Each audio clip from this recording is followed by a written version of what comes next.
Hello to all the listeners. My name is Dylan, And I'm Dylan. and we would like to thank you for taking the time to give us a listen. And if you do enjoy, please drop a like and subscribe for our weekly podcast, or even check out the clips that we post from each show. You can also follow us at our Twitter on screen and then tune in each week Wednesday night for our weekly podcast streaming at DatDill on Twitch. Thank you, and enjoy the podcast. Cool. Why don't you go ahead and pull up our records for our bets? Okay. Take a look. Yeah, so... Alright, so last week we kind of went through, and so I tallied it up, and I had prepared us with 102 different bets. So 102 bets, that's what we went through last week. Obviously, we didn't bet all of those bets ourselves realistically, but we went through all of them and picked what we thought. I also asked my dad afterwards, who's a huge, football fan too, and compared all three of our results. Do you want me to run through each bet kind of quickly? What's the alternative option? Yeah, I guess that's true. Okay. So, fair enough. So, all right. So, running through the bets. So, the first bet, over under 55 points. I don't have to say that anything about that one. That was under, obviously. The total for the actual game was 40, which is wild to me. Yeah, correct score. I thought this was funny. So, none of us got these. So, these two bets, none of us got it. The correct score, though, all of us had. Two of us, my dad and you, had Tampa Bay at 31 points. My dad had them losing, you had them winning, and then I had Kansas City at 31 points winning. So it's funny that we all keyed in on 31 points being like one of the point totals. So I thought that was kind of wild. We didn't get the bet right technically because you're supposed to get the correct score, but I mean, I'll take it. Yeah, that's close total enough. points. Yeah, total points. Obviously, none of us got it because we all bet like 59 points, 66 points. Okay, so this is the first bet that was a hit for you and not my dad or me. And it was that the coin toss was heads and it was called correctly by the Chiefs, which is you're the only person that had that. Cool. My dad had the heads, I had tails, but I had correct. My dad had not correct. So next first scoring play, I said Kansas City touchdown, you said Tampa Bay touchdown, he said Tampa Bay touchdown. Ended up being Kansas City field goal. So we were all wrong. Yeah. Based on how the game went, that makes sense. Really. Yeah. Alternative wrong. Spread and alternative points. None of it, that didn't matter at all. So, but the winning at half, this bet was you had to pick the winner at half and at the end of the game correctly to win the bet. We all, except for you and my dad, got half of it right. So my dad guessed the Bucs would be leading at half, which they were. He said the Chiefs would win, though. You said the Chiefs would be winning at half, and the Bucs would win the game. So you were right on the end results of the Chiefs or the Bucs winning. None of us were right on the winning margin. Obviously, winner you were the only one that picked Tampa Bay, so you won that one. Okay. Moving through the quarterback prop bets, this is kind of funny. So me and my dad thought the same, thinking that most passing yards would be Brady and highest completion would be Mahomes. It was the reverse, which you had bet. So Mahomes ended up with the most yards and Brady had the highest completion. Hey. Which is kind of funny because we actually, like, the thinking there was the exact opposite. So I was thinking that Brady was going to be playing from behind and throwing a lot, and that's why he was going to have a lower completion percentage but a higher yardage. And that ended up being the actual reverse, which was Mahomes. So it's kind of funny there because it turned out that you were right because of the opposite of what I was thinking.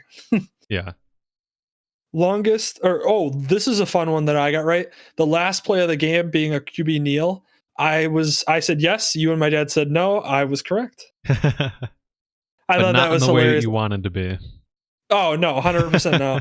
I was definitely rooting for the Chiefs, obviously going into the Super Bowl, but yeah, I was still right nonetheless. I thought the way that it was going to go is that whatever team was going to have it at the end I thought it was going to be a close game, and I thought whatever team was going to have it at the end was going to do one of those where, like, if the Chiefs were winning and they had the ball, that Tampa was going to call all three of their timeouts and try to make a stop on third down to get the ball back. I thought that's how it was going to go, and then I thought that was going to fail, and then it was just going to lead to a QB kneel after that. So that's kind of why I thought the process I was going through kind of went that way, except for they weren't so close. But yeah. Mahomes' first touchdown / field goal or an interception. We all got that right because we all said that he would score first, which they did in a field goal. Yeah. Brady first touchdown, field goal / or interception. You chose interception. You were the only one wrong in this bet. For me and my dad, we were right. We said that they'd score a touchdown, which they indeed did. Nice. Mahomes' first touchdown over under 13.5 yards. That bet was a failure because obviously there was no touchdown by Mahomes. Brady first touchdown. That's a good point. I didn't even think about that. That's why we bet on 102 bets, but 3 of the bets got thrown out because they didn't exist.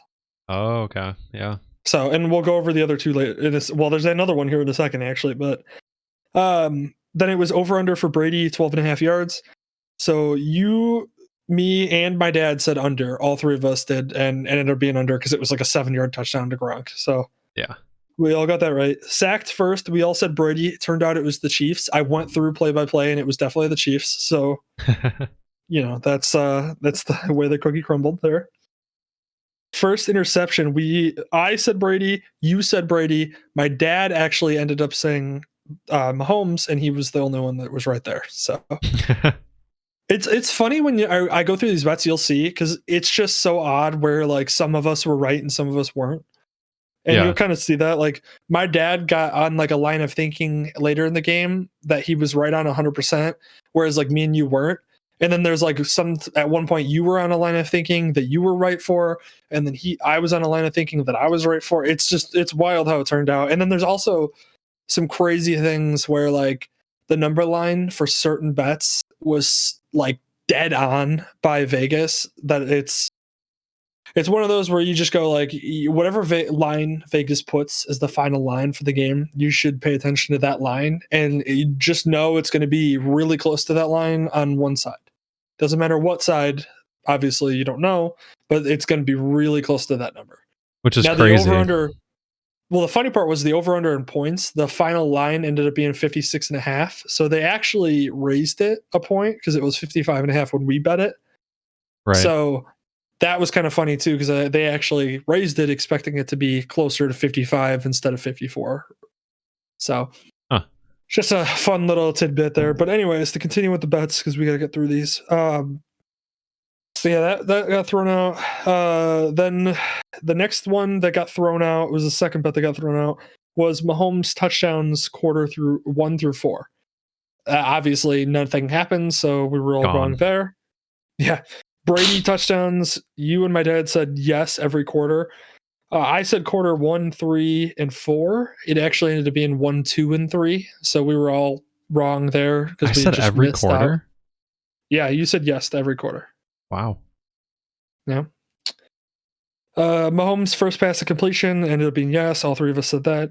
Same with Brady. All 3 of us said yes. It ended up being completion. 6 touchdowns from either. We all said no. 400 yards from either. You and me said no, but my dad said yes. He was thinking it was going to be a shootout. Yeah. Ended up not being, so that one didn't hit for him, but it did for us. And then moving on to the wide receiver / tight end bets. So this is where my line of thinking came in really heavy right here. So wide receiver with the most yards, I said Kelsey. You and my dad said Hill. I was right. It ended up being Kelsey. And that's an actual bet that I made, and I won. I think it was like I bet like $5, and I won like 12. So it was actually, that was a nice bet for me. Nice. That's money. Okay, and then, Yeah, that's money. Still $12. That's cool. Oh yeah. So more yards, Hill or Godwin. We all said Hill. We were all correct. Kelsey or Hill. You guys said Hill. I said Kelsey, so I was right because I kind of rode with Kelsey, and that ended up being the correct choice. Most yards, Godwin, Evans. You said Godwin. Me and my dad said Evans. Evans ended up with more yards. Nice. Kelsey or Godwin ended up being Kelsey. We all said that. Any wide receiver tight end over 100 yards. I said yeah. We all said yes, and it ended up being Kelsey. Was the only one. Fastest to 25 yards. So this is a funny one because I thought this was hilarious. So fastest to 25 yards, Hill or Evans. We all said Hill. The funny part about this bet is Hill had 74 yards, I think, to end the game. And then Evans had 31 yards to end the game on one catch. So he got the fastest to 25 yards because he caught one ball for 31 yards, and it was earlier than Hill had gotten there. That's insane. I don't even remember I don't even remember that catch. I'm sure it'll stick out on film, but we'll see it, but it was the one where he was going he was running like a 10-yard up, and then he ran across the middle of the field, and Brady hit him in stride, and then he basically just ran for like the extra 15 yards going down to like the inside the 10. And I'm pretty sure that's this play that set up the Gronk touchdown. Okay, yeah. So we'll see that pretty early on. Fastest to 10 yards, Kelsey or Bray. I looked it up. It was Kelsey. Most receptions, Fournette or Clyde Edwards-Helaire. We all said Clyde Edwards-Helaire. Clyde Edwards-Helaire only had 2 catches. Fournette had 4. Okay. So thought that was funny. First reception for the Chiefs. I said Kelsey. You said Kelsey. And my dad said Hill. It ended up being Pringle. So we all missed on Pringle there. Huh? They ran him on like a lot of screens, I'm guessing. You just got it probably was. It was like a little I saw that it was like a 3-yard gain. So it wasn't a big gain, but it was just it was funny because I was like, Pringle, really? Yeah. First reception for the Bucks. Me and you said Godwin. My dad said Gronk. This is actually kind of funny because Godwin caught 2 passes in the entire game for 9 yards, and the first catch of the game was Godwin. So one of his only 2 catches in the game ended up being the first catch of the game for the Bucks. So we actually would have hit on that bet. Like, luckily. Yeah. God, they really didn't. Longest their wide reception receivers didn't do that much. That's crazy. Oh, it's wild, dude. When we start going into the numbers, they did absolutely nothing. Like Evans and Godwin combined for 39 yards.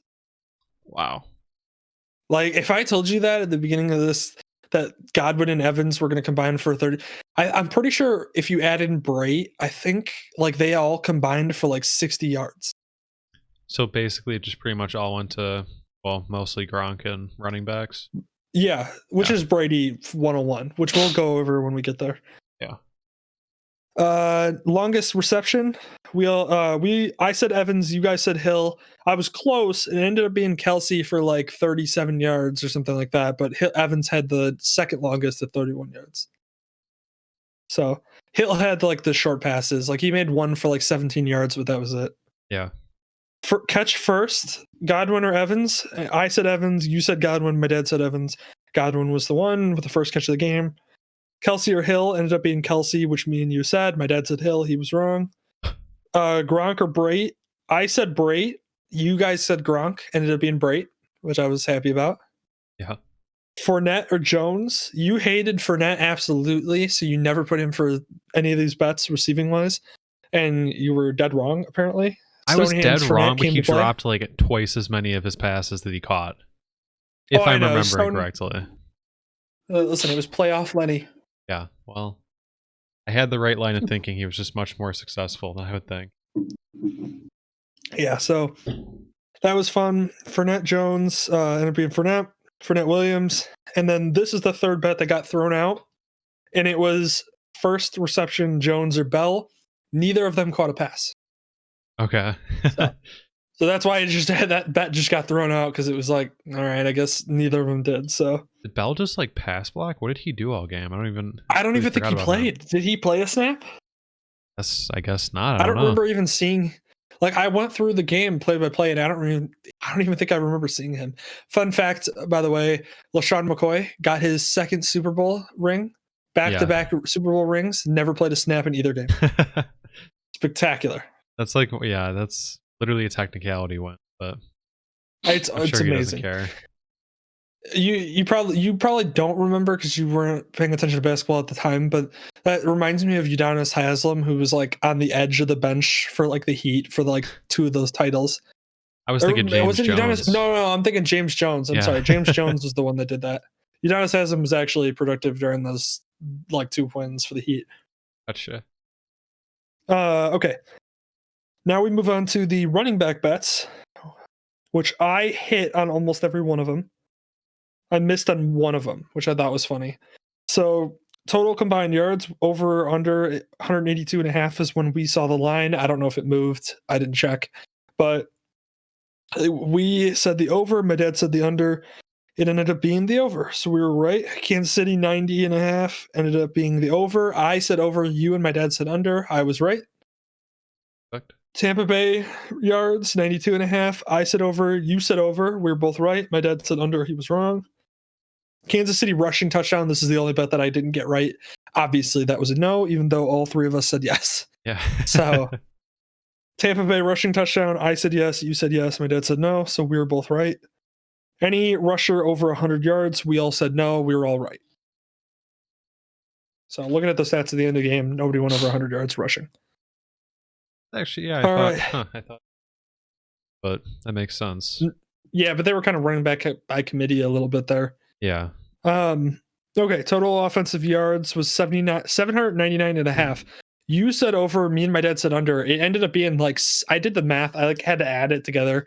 It ended up being like 740 yards total of offense. So it was like actually like pretty far under, which is surprising just for the overall game, because we all thought again that it was going to be a shootout, and so the fact that it was under by like 50 or 60 yards was wild. Yeah. Kansas City offensive yards 429.5. We all said under. We were all right.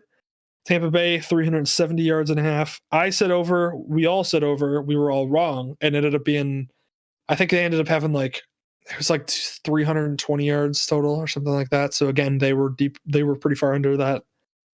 Opening kick touchdown, we were all right, obviously. First down of the game was Tampa Bay or Kansas City. It ended up being Kansas City, or it was Tampa Bay. So you and my dad were right. I said Kansas City because I thought they'd get the ball first and score and get a first down, but I was wrong. KC first play, me and you said run. My dad said pass. He was correct. Tampa Bay's first play, I said run. You and my dad said pass. It was a pass. So both were passes.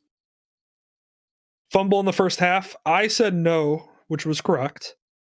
Fumble in the second half, I said yes, which was incorrect. You said no, you were correct. So there was no fumble whatsoever in the game, which I thought was interesting. I definitely thought there was going to be. There was ones that were close, but there was the one that got punched out and got recovered, though, right? Yeah, and then there's the one, that was on the Chiefs, and then there was the one that got stamped over Brady's head, where if a pass rusher was free, he might have gotten there quicker than Brady. So that was another one that was like pretty close to being a fumble the other way too. Well, that's technically counted as a fumble, is it? No, because it's not a fumble loss. Yeah, I think because it's like if you lose a fumble, I think it's recorded as a fumble. Okay, so if he snaps it over his head, like I guess the same thing that happened to Peyton Manning. Well, that's not a fumble. That's No, that was a fumble because it got recovered by the other team in the end zone. Okay. For a safety. Yeah. Okay. Tampa Bay first, punt or touchdown. It ended up being a punt. We all said the score, so we were all wrong. Kansas City first, a punt or a score. We all said a score. We were all wrong. It was a punt. Team use all 6 timeouts. We all said no. Kansas City used all 6. Yeah. Because at the end of the half, it was actually funny because at the end of the first half, they used those first 2 timeouts. And then right at the end, like before the last 2 plays, Kansas City to see what offense they were running called the timeout after they came out set. So they used their 3rd timeout there. And then they burned all 3 at the end of the game trying to save time. And so it was kind of funny because it ended up being just that like last time out. And that's again one of those bets where you go like, is the team going to use all 6 timeouts? And you think like maybe one of them does at the end of the half. So like, do they use them all the first half? You think no, but then it turns out that because they wanted to see what set they were in, they used their last time out. So then and the bet ends up hitting. Yeah. More time of possession. We all said Tampa Bay. We were all correct. Player ejection, no. Did come close, but no. Yeah, with math. Doink, you said yes for the hell of it. That was not correct. It was a no. Any overturned challenges? We all said yes, and it ended up being no because there was no challenges in the game, which was again surprising. All right, first prop bets for scoring were jersey number. So this is funny. Jersey number over under for the first and last touchdown was 22.5. It ended up being over on both of them. and it was because the first touchdown was to Gronk, which was number 87, and the last touchdown of the game was to Fournette, who's 28. Oh. So the over hit on both at 22.5. And you were correct on the first touchdown because you said over, and on the second touchdown, my dad was correct because he thought it was going to be a tight end touchdown. So okay. Longest touchdown team ended up being the Bucs, evidently because the Bucs were the only team that scored, and so you ended up hitting on that bet. Me and my dad were wrong. What's their longest touchdown? Huh? What was their longest touchdown? Oh man, let me rack my brain for this. I think it was the run. I think it was the Leonard Fournette run. Yeah, that's right. The shortest touchdown, obviously the Bucs. You said the Chiefs. Me and my dad said Bucs, so we were right. Score in the final 2 minutes of the first half. It ended up being yes, and it was a touchdown for the Bucs. Teams choose team that scores first wins. We all said no. And we were all correct because it ended up being the Chiefs scored first with a field goal. Right. Team that scored last wins. We all said, or I said no. You said yes, and so did my dad, and you were correct because again, that was that Fournette touchdown to end the game, or to be the last score of the game. By the way, wild thing I didn't realize during the whole thing was that the fourth quarter was entirely scoreless. Oh yeah. Huh. So I just thought that was funny. And I was really like looking through it, and I was like, "There's no way." And I looked, and it was like the last touchdown by the Bucs was at like 2.5 minutes left in the third quarter. So it was literally from like 2 minutes on in the third quarter to the end of the game, there was no score. That's because the Chiefs were going for it on fourth down and everything. Yep. Scoreless quarter ended up being the fourth. We all said no because we all thought there'd be at least some points, but it ended up being the fourth quarter. O-line, D-line score. You said yes, and me and my dad said no. You were so close. It was such. I saw that too. I was dying when I saw that because I was like, no freaking way. The man literally dropped it. Ugh. I mean, he didn't even drop it. It was just a good breakup, but still. We're talking about bets. Did you see the Pat McAfee bet? No. So Pat McAfee bet that he bet a parlay, and he put, I forget what it was. It was like $1,000 or something like that on this parlay that if he hits, he would have won 25 grand. And it was a parlay where it was Gronk, Gronk scores, AB scores, Fournette scores, and Gronk gets over 29 yards. And all of them hit. And what did he put down on that? I think it was like he put a couple thousand or something like that, and he ended up getting 25 grand. Holy shit. Well, yeah, that makes sense. I was like, damn, I wish I'd been bold enough to go for that parlay. I mean, he has a decent amount of money, so he doesn't have to worry about it. He can throw it on bets like that. Sure. But yeah. But that was wild. Yeah, that's crazy. There's no realistic person that's going to, this is totally going to happen, and then feel good about it. I know. Okay, player to get a sack. We all were right because you said Clark. You said Clark. I said Barrett. So did my dad. We were all right because Barrett and Clark both got a sack. Player to get an interception. We all were wrong. The two interceptions were by, what was it? It was the safety, and then it was Levante David, I think, or Devin White. No, it was Devin White, and then whoever the safety was. I can't remember which safety it was, but you said Carlton Davis, who's the best corner for the Bucs. I said Breland, who's the best Chiefs corner. He said Matthew. We were all wrong. Matthew got robbed. We'll talk about that later. Yeah. Stupid ass penalty, but we'll talk about that. Just throwing my 2 cents out there early. Player with the most tackles. Player with the most tackles. You and me said Matthew. My dad said Barrett. It ended up being the leading tackler for like both teams was like stupid. Like the leading tackler for the Chiefs was like Daniel. Oh, okay. Who I think is their backup middle linebacker, and I think it's because he was in on some plays on defense, and then he was also in on special teams. Right. And I think he got a couple tackles on special teams, and that's what led him to be the leading tackler. But I was like, really? It's like, yeah, of all the people. Yeah, and then it was the same thing for the Bucs. It was like somebody ridiculous. I think it was like there's it was like who was it? Was it Ndamukong Suh? It was somebody like that where it was like a defensive tackle, and I was like, I guess. Yeah. All right. Let's see where we're next year. Yeah. Pick six. We all said no. We were right. Total interceptions at 1.5. You said over. Me and my dad said under. It ended up being 2 picks. So the over hit. So Nice. again, Vegas right on the dot at 1.5 basically with that 2 interceptions. That's scary how they accurate. Dude, it gets scarier later on. Trust me, I'll show you. It's wild. Great. I actually had to look it up multiple times to prove that it was right because of how wild it was. Yeah. So we'll talk about that later. Team with the first interception, me and you said Tampa Bay, and my dad said Chiefs. He was right. Team with the most interceptions, you and my dad said Chiefs. I said Tampa Bay. You guys were right. Moving on to penalty yards, my big gripe that I'll talk about later in the game. Bullshit. Anyways, so Kansas City total penalty yards at 39.5. We all took the over. We were all right because they had 120 yards.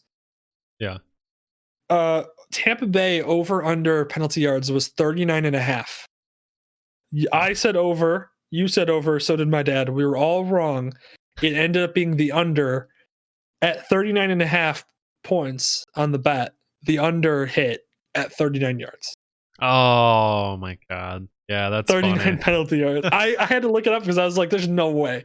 How did they get that? Like, again, this is Vegas just being Vegas, where like if you see a line that's not moving much, it's a good indicator that they are pretty sure that's the case. Yeah. And damn, they were. Yeah, that was wild. There's another one later on too that's exactly like that we'll talk about. But team with the most penalty yards wins. I said no, and I was right because it ended up being Tampa Bay winning with the least yards. You and my dad were wrong. Accepted penalties over under 5.5 for Kansas City. I said yes, or I said over. You said over. My dad said under. He was right because Kansas City only accepted like 4 penalties from the Bucks. I keep wanting to call them the Patriots because of Tom freaking Brady. Because if you also watch that broadcast, the beginning of the Super Bowl started with like, it's Kansas City versus the Bucks, and then it like the second half of the Super Bowl was like, it's Kansas City versus Tom Brady. And like, yeah, you're like, that's the wait, did they just? Was too. Yeah, you're like, wait, did they just change? Like, no, I guess it's because it's Brady now. It's just all Brady's. The Tampa Brady's. Okay. Where were we? Tampa Bay over under 5.5 accepted penalties. We said no. My dad said over. Obviously, he was correct at like, I think there was a record like 12 penalties. Yeah. Roughing the passer. We all said yes, and that was correct. It ended up being on the Chiefs. It was towards the end of the game, which was very surprising because it was not called as much as I thought it would be. With these two quarterbacks being like the two, got to protect them gems. With the other one being Aaron Rodgers. And how Mahomes was like running the entire game. I think that someone would have connected a little bit too hard on accident, maybe. Yeah. First penalty against Kansas City, we all said holding. All 3 of us said holding. It ended up being defensive holding. Okay. So I thought that was funny. Yeah. First penalty against Tampa Bay, I said defensive holding. You said roughing the passer. My dad said illegal hands to the face. That actually ended up being an offsides call on the defense. Okay. So that was kind of like a random dumb one. By the way, that was the only call that was made on the Bucks for the first half. Fair half. Good. Yeah. Oh yeah. Oh yeah. I know you're mad about that. Oh yeah. Oh yeah. Record 8 calls in the first half on the Chiefs. Yeah. Okay. Prop bets for kicking was over under was open kick touchback. I said no. You and my dad said yes. It ended up being that the freaking return. It was returned after like 6 yards into the field. So I ended up getting that right because I said it was not a touchback, and I was right. Butker over under at points was 7.5. We all said under. It was over because he scored 9 points, which were the only 9 points in the game. Yeah. Suck up over under at 7.5 points. Me and you said over. My dad said under. His point total was 7. So 7.5 points was the line for him. He got 7. Total punts at 6.5. We both said under. My dad said over. He was correct. It was 7. Wow. So the over-under was 6.5, and it was 7. So they even got the kicking lines correct, which is wild to me again. Longest field goal made, over under 46.5. Me and you said over. We were both correct. The longest field goal, I believe, was 52 yards. Yep. My dad said under. He was wrong. Fake punt or field goal, we all said no, which we were correct. And then this one, I forgot to get you on this bet. So I didn't. I just gave it to you because me and my dad got it right. Over under at 2 minutes on the national anthem. It ended up being 2 minutes and like 15 seconds. So me and my dad were right. So I just gave you the bet too. Okay. Cool. I'll take it. I'll take it. Yep. And then the last bet of all, Gatorade color thrown on the winning coach. I said orange. You said purple. My dad said orange. It ended up being blue. Oh, that's right. I was trying to think about that. Ugh. I thought eventually I might have gotten that one. It was funny because Alyssa had asked me what color it was because she said it was going to be blue. And so then she asked me in the morning, hey, remind me what the color is in the morning. And I opened my phone and I opened Twitter, and Twitter was like, the color was blue. And it was a picture of him getting like the stuff thrown on him. And I was like, wow. I was like, really? I was like, phone listening to me right here. So, okay. So out of 102 bets, 3 of them got thrown out. So I just erased them from the total bets. So out of 99 total bets, in third place was my dad. He got 42 out of the 99 correct for a percentage of 42.4%. In second place was you. You got 43 bets, so you beat him by 1 bet. So you were at 43.4%. Wait. And in first place, I beat him by 1? Yeah, you beat him by 1 bet. How am I in second he got place? 42. No, he got 42. You got 43, and I got 46. Oh, wait. No, the entire time it felt like the momentum was leading to I had the most bets won. Yeah, but Dylan, you have to realize that like I got some of the ridiculous bets. Like I got all of the running back bets except for one. I got there was some bets that I got that was like ones that you like the Fournette bets. Like I bet Fournette. Damn, this entire time I was thinking since the Super Bowl. I counted twice. 46. I believe it. All right, well, now I gotta find out. I guess I'm replacing the beer that you spilled earlier. So, I forgot about that. Yeah. Yeah. So, anyways, that was. A last thing before we leave betting in general. Did you see the thing about the streaker? I saw it happen. I saw a couple of jokes about it. Which one are you talking about? Yeah. Did you see the results of it? No, what was it? So the guy that streaked, turns out in the earlier, I don't know if it was earlier in the season or before it or during the playoffs, he put a $50,000 bet on somebody streaking in the Super Bowl, and that's it illegal. And he won $374 grand. No, it didn't. That's illegal. You can't influence bets like that. Dude, listen, I saw that it hit and that he got paid out to $375 grand. He's gonna get shot, or his kneecaps are gonna get busted like the next week or something. Like they don't fuck around with that. What, from FanDuel? Yeah, FanDuel's gonna show up at his house. Yeah, I'm sure they've got some dirty sharks or something. You can't do that. FanDuel representative. Oh my god, that's insane though. What a like a 200 IQ type of play though. If you can get away with it, that's wow. Is that true? Is it really true, or is that just some Twitter BS? Oh no. I once I heard it, I was like, I had to look it up. His bail, getting out of jail was like $1,000. So the bet was for 375 grand, and he spent 50 on the bet, and then he had to spend $1,000 to get himself out of jail. So it ended up being like 324 grand he made off the bet technically. Wow, dude, why don't you just take out a loan or something? Like put as much money as you it's literally guaranteed. Assuming you don't get, I mean, if you get stopped, I'm assuming nothing's going to stop you from trying to get on the field, but wow. Well, that's the thing is there is the possibility that you could. So you really would have been, I mean, all it would have taken was a security guard to be in the area and be slightly more on his job than normal and, freaking take the dude out before he gets on the field. And then that's it. That's your 50 grand goes down the drain.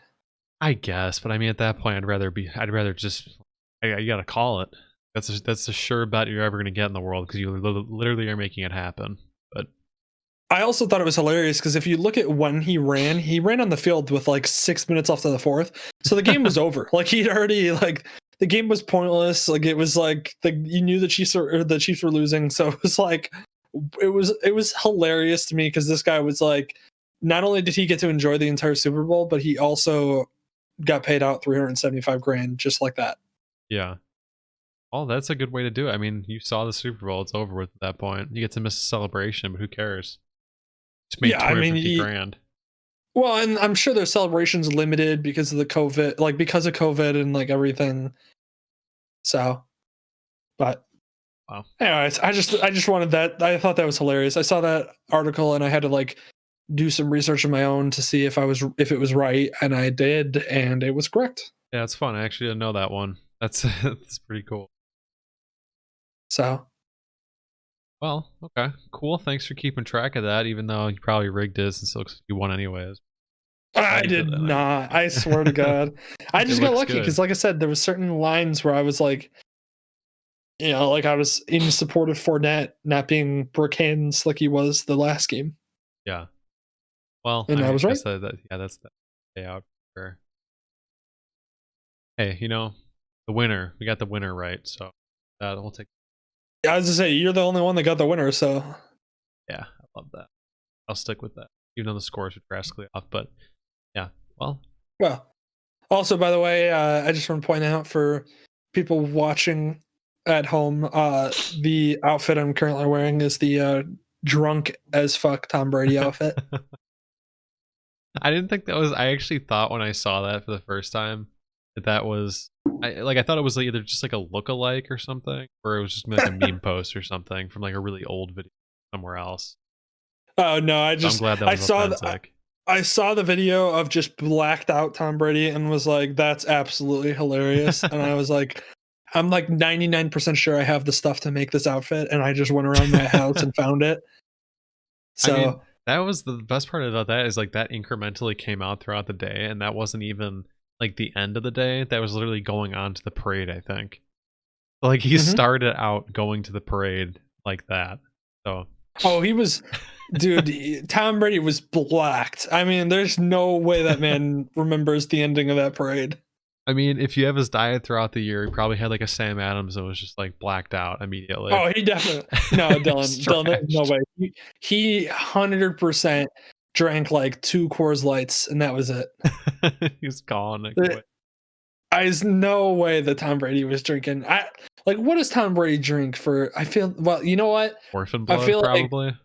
I feel like if anything, Tom had like 2 glasses of red wine before he left his house that morning. Yeah. That's what put him over. Oh, that second glass put me over the top. He's gonna be feeling it tonight. If he ever stops drinking, I guess. Listen. If I won my 7th Super Bowl, I would. I mean, if I won 1 Super Bowl, I'd probably be blacked out that day. But yeah, if I won 7, I'd be like, all right, fuck it. I already did like the other 6, right? I kissed my son on the lips. I made out with the owner. I did all the things correct. I'm gonna hop on this boat and get drunk. I'm gonna really live me. I'm really gonna be me right here. I'm gonna pop some tomatoes and some strawberries and some hard liquor. That's the most related, like the most relatable to a normal human being Tom's ever been in his life has been that moment when he was blacked out while getting off that boat. Well, every robot wants to have its stay in the human sun, and so I don't blame him. I saw literally the post that I saw of the picture of him in that outfit and everything was like, he is human, and I was like, wow. Like the man can't be drunk for like 1 day without everybody going wild. I mean, yeah. Plus all the parade stuff. I haven't even seen if anything. I don't know if they did anything else besides that, but like midday I saw that. Yeah, I finished work early today, so I got home relatively early, and I was just blowing up all over my Twitter, and I thought it was absolutely hilarious. I was like, this is like prime history right here. Oh yeah, it was top. And then him throwing the Super Bowl trophy, that was amazing. Watching that was like, I saw a tweet that somebody put and like captioned the video and was like, fuck it, I got 6 of these at home. Yeah. And I was like, that's absolutely hilarious. Pull it up. I don't want to find the Twitter, but yeah, that's okay. That was fun. That was top tier content for me. I it hope was there's fantastic. more afterwards. How heavy is that thing? The Super Bowl trophy? Yeah. I mean, it's got to be like, I want to say, I remember it being like within the realm of like 30 to 40 pounds. Holy shit. Oh my God. That's so funny because you could tell as soon as he was like, it seemed like it was going to be a joke that he was going to like throw it. Everyone was like, ha. And then like as he started to like actually wind up, they're like, wait, no, stop. Then the other boat of all the receivers and Gronk and stuff were like ready for it. But yeah, that was. Oh wow! So this thing says that it weighs only 7 pounds. Really? Yeah, that's wild. That's really light. That's a lot lighter than I thought. 40 also, pounds. By the way, when I asked Google, I typed in Google Lombardi Trophy weight. Now, granted, we live in America. It gave me 3.2 kilograms, and I actually had to read for the pounds. Like, listen here. Like, this is. I can't read that metric system. I wasn't raised on that. It's been a while since I've been in a science class, so give me. Oh yeah. Like, granted, I am a science major, but yeah, it's been a minute. Yeah. Well, I guess let me go ahead and the kickoff stuff's just background. We know nothing happens here, but oh yeah, I got all my notes. I'm ready to go. Drunken old man take over. 2 pages of notes where I actually try to, diagnose the problems as they went, which there was plenty. Yeah. I also have my little tidbits too of like, on this play, I paid attention to this because I thought this was interesting.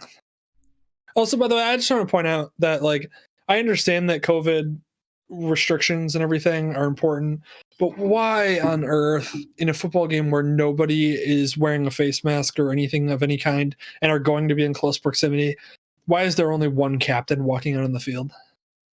Yeah, I don't get like, that either. Like the referees are going to be on the field too. Like they don't like, and if you wanted them to wear a mask for that brief period, wear a mask. Like it wouldn't be a problem. So the fact that like there's only one captain allowed is wild to me because you're like, okay, we're about to go get sweaty and be all over each other, and then that's a real restriction. Like I didn't even notice that. Huh? I didn't even notice that was like a real restriction. I didn't think twice about it, honestly. I don't know if it's a real restriction, but I feel like I've seen more captains in the past. Because I was watching a college. You know why? It's because I was watching the Ohio State Alabama National Championship, and they had only one guy walk out too. Okay. And I was like, I feel like there's always more captains. Like I feel like there's always a minimum of like 3. Yeah, boy. Okay, if that's not an example of just boring security theater, doesn't actually do anything. That's a bad one. Yeah. So there's your first catch, by the way. Godwin for like 3 yards. Yeah. Opening There's it up. Like his one of only 2 catches. I think number 54 right there. I think that's Daniel for the Chiefs. He's the one that had the most tackles. That screams a problem to me as well. If your backup middle linebacker has tackles, something didn't go right. Well, he's more of a coverage. Well, yeah. That's always. Your linebacker should have the most tackles, but it should be that they're filling the hole and making great tackles rather than it being like clean up tackles. Yeah. But I think he's also a coverage guy, so he might have been a little bit more in coverage.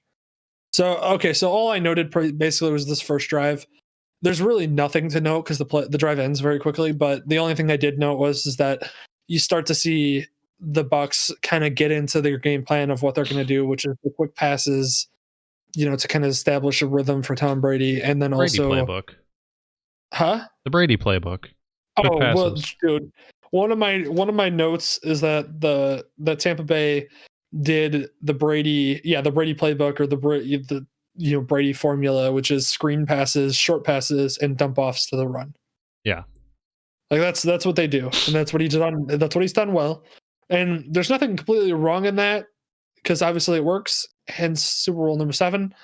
It's just you have to have a good enough team to do it. AKA you have to have running backs that are capable of making things happen when they get the ball within 3 yards of the line. And then you also have to make sure that you have wide receivers that have great route running abilities.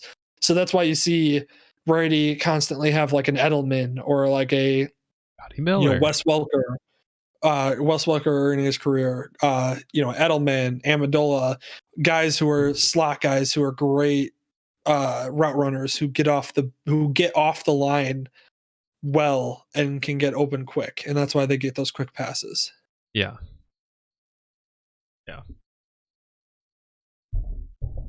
All right. Actually, well, now that I say Scotty Miller, he didn't really do much this game, did he? Who? Scotty Miller. No, not a whole lot, but he didn't really have to. I mean, the Chiefs. He was spreading it around. The running backs were pretty,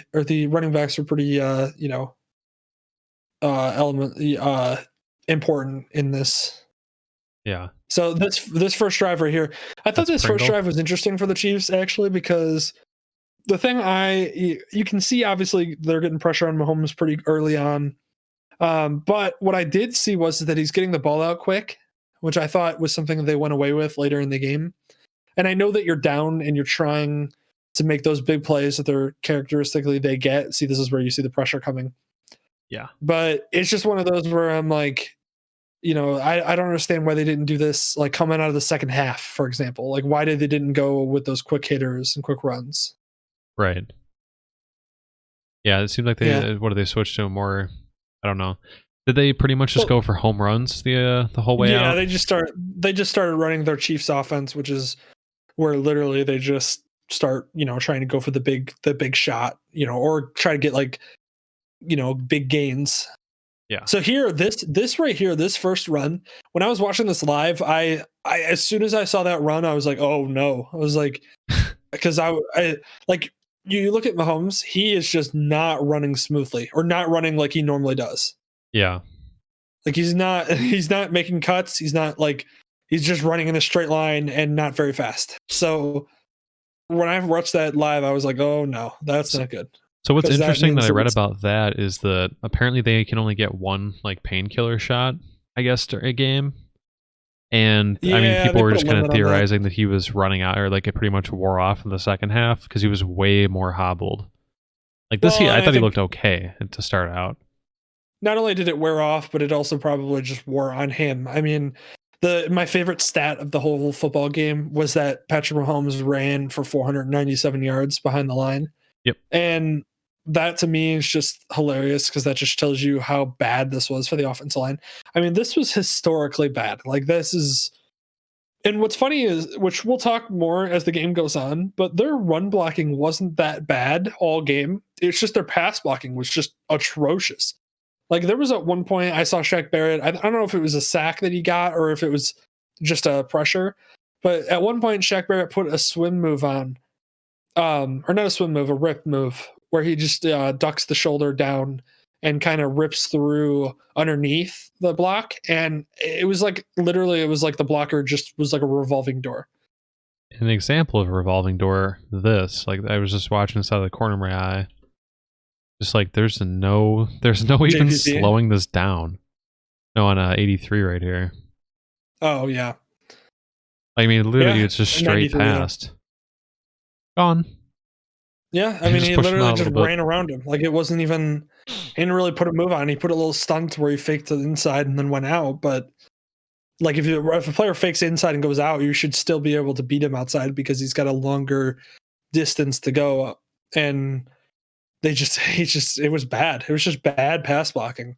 Yeah. And I played left guard, so I understand pass blocking and run blocking. And I understand the differences and I understand what you're supposed to do, especially being as a guard that I was. I understand helping out the center, where am I getting my help from? Helping the tackle, getting off the tackle block and getting to my guy, things like that. And it was just bad. They just didn't do any of it correctly. It was just, they never got off the block. If they were double teaming somebody, they never got off quick enough to get the next guy. Yeah. Or never got off quick enough to get the blitzer. It just was bad. It was just not picking up blocks as you should, because as a guard you should be blocking. If I'm helping the left tackle as a left guard, I put my left arm into the guy and I kind of keep my center of balance where I'm not leaning into that block on the left, but I have my arm there so that way he can't go inside towards me because I'm there. But what I'm doing is I'm looking and I'm keeping my outside open so that way if a blitzer starts coming through or there's a stunt where the guy who was on the outside comes in, I can pick it up very easily because I can just slide off that block. But the problem is these guys were like committing to the block and then trying to slide off as they're recognizing it too late. And it was just bad. And so is that more of a testament to just like bad play or just how good line was? It's just low quality. It's just not good. I don't pretend to know the speed of the NFL because I've never played in it, obviously, but I can just tell you that like it was just they're slow. They're not recognizing, they're not picking up who they should be blocking fast enough, and that was very evident all game. Because all game you could just watch them, whether it be a stunt that was done or a late blitzer coming through, they just never picked it up, or they never got off their block fast enough. Like I saw plenty of times where a guy was coming off, or like the tackle was helping, or no, I saw one where it was a tackle was helping the tight end seal block, which is basically where the tight end gets outside on the defensive end and pushes him down because the running back is going out. It's a pitch. And the tackle then, once he helps seal the edge, is supposed to get out and start blocking. And he just didn't get out fast enough, and Devin White just shot right through and tackled the guy. And it was one of those where I was like, it's just late blocking. Like, it's just not getting out fast enough. Yeah.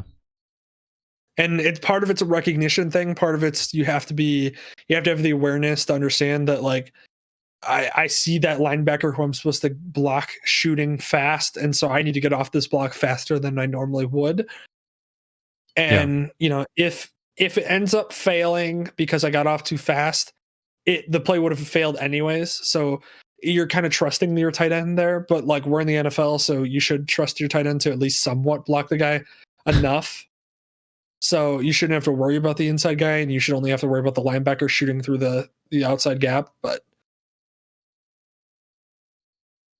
sorry, we're kind of talking through that like whole offensive line stuff while this game is going on. Although not really much happening. More of each team trying to establish what they're doing. The Chiefs not being able to, because the Chiefs were just, like I said, we were just talking about all the offensive line issues and issues they were having during the game. But yeah, it's just bad overall gameplay on their end. But the Bucs, at least you saw them basically in these first two drives just establishing that they're going to run the ball and that they're going to get those short passes out.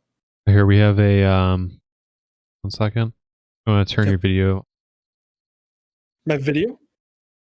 Yeah, just in Discord.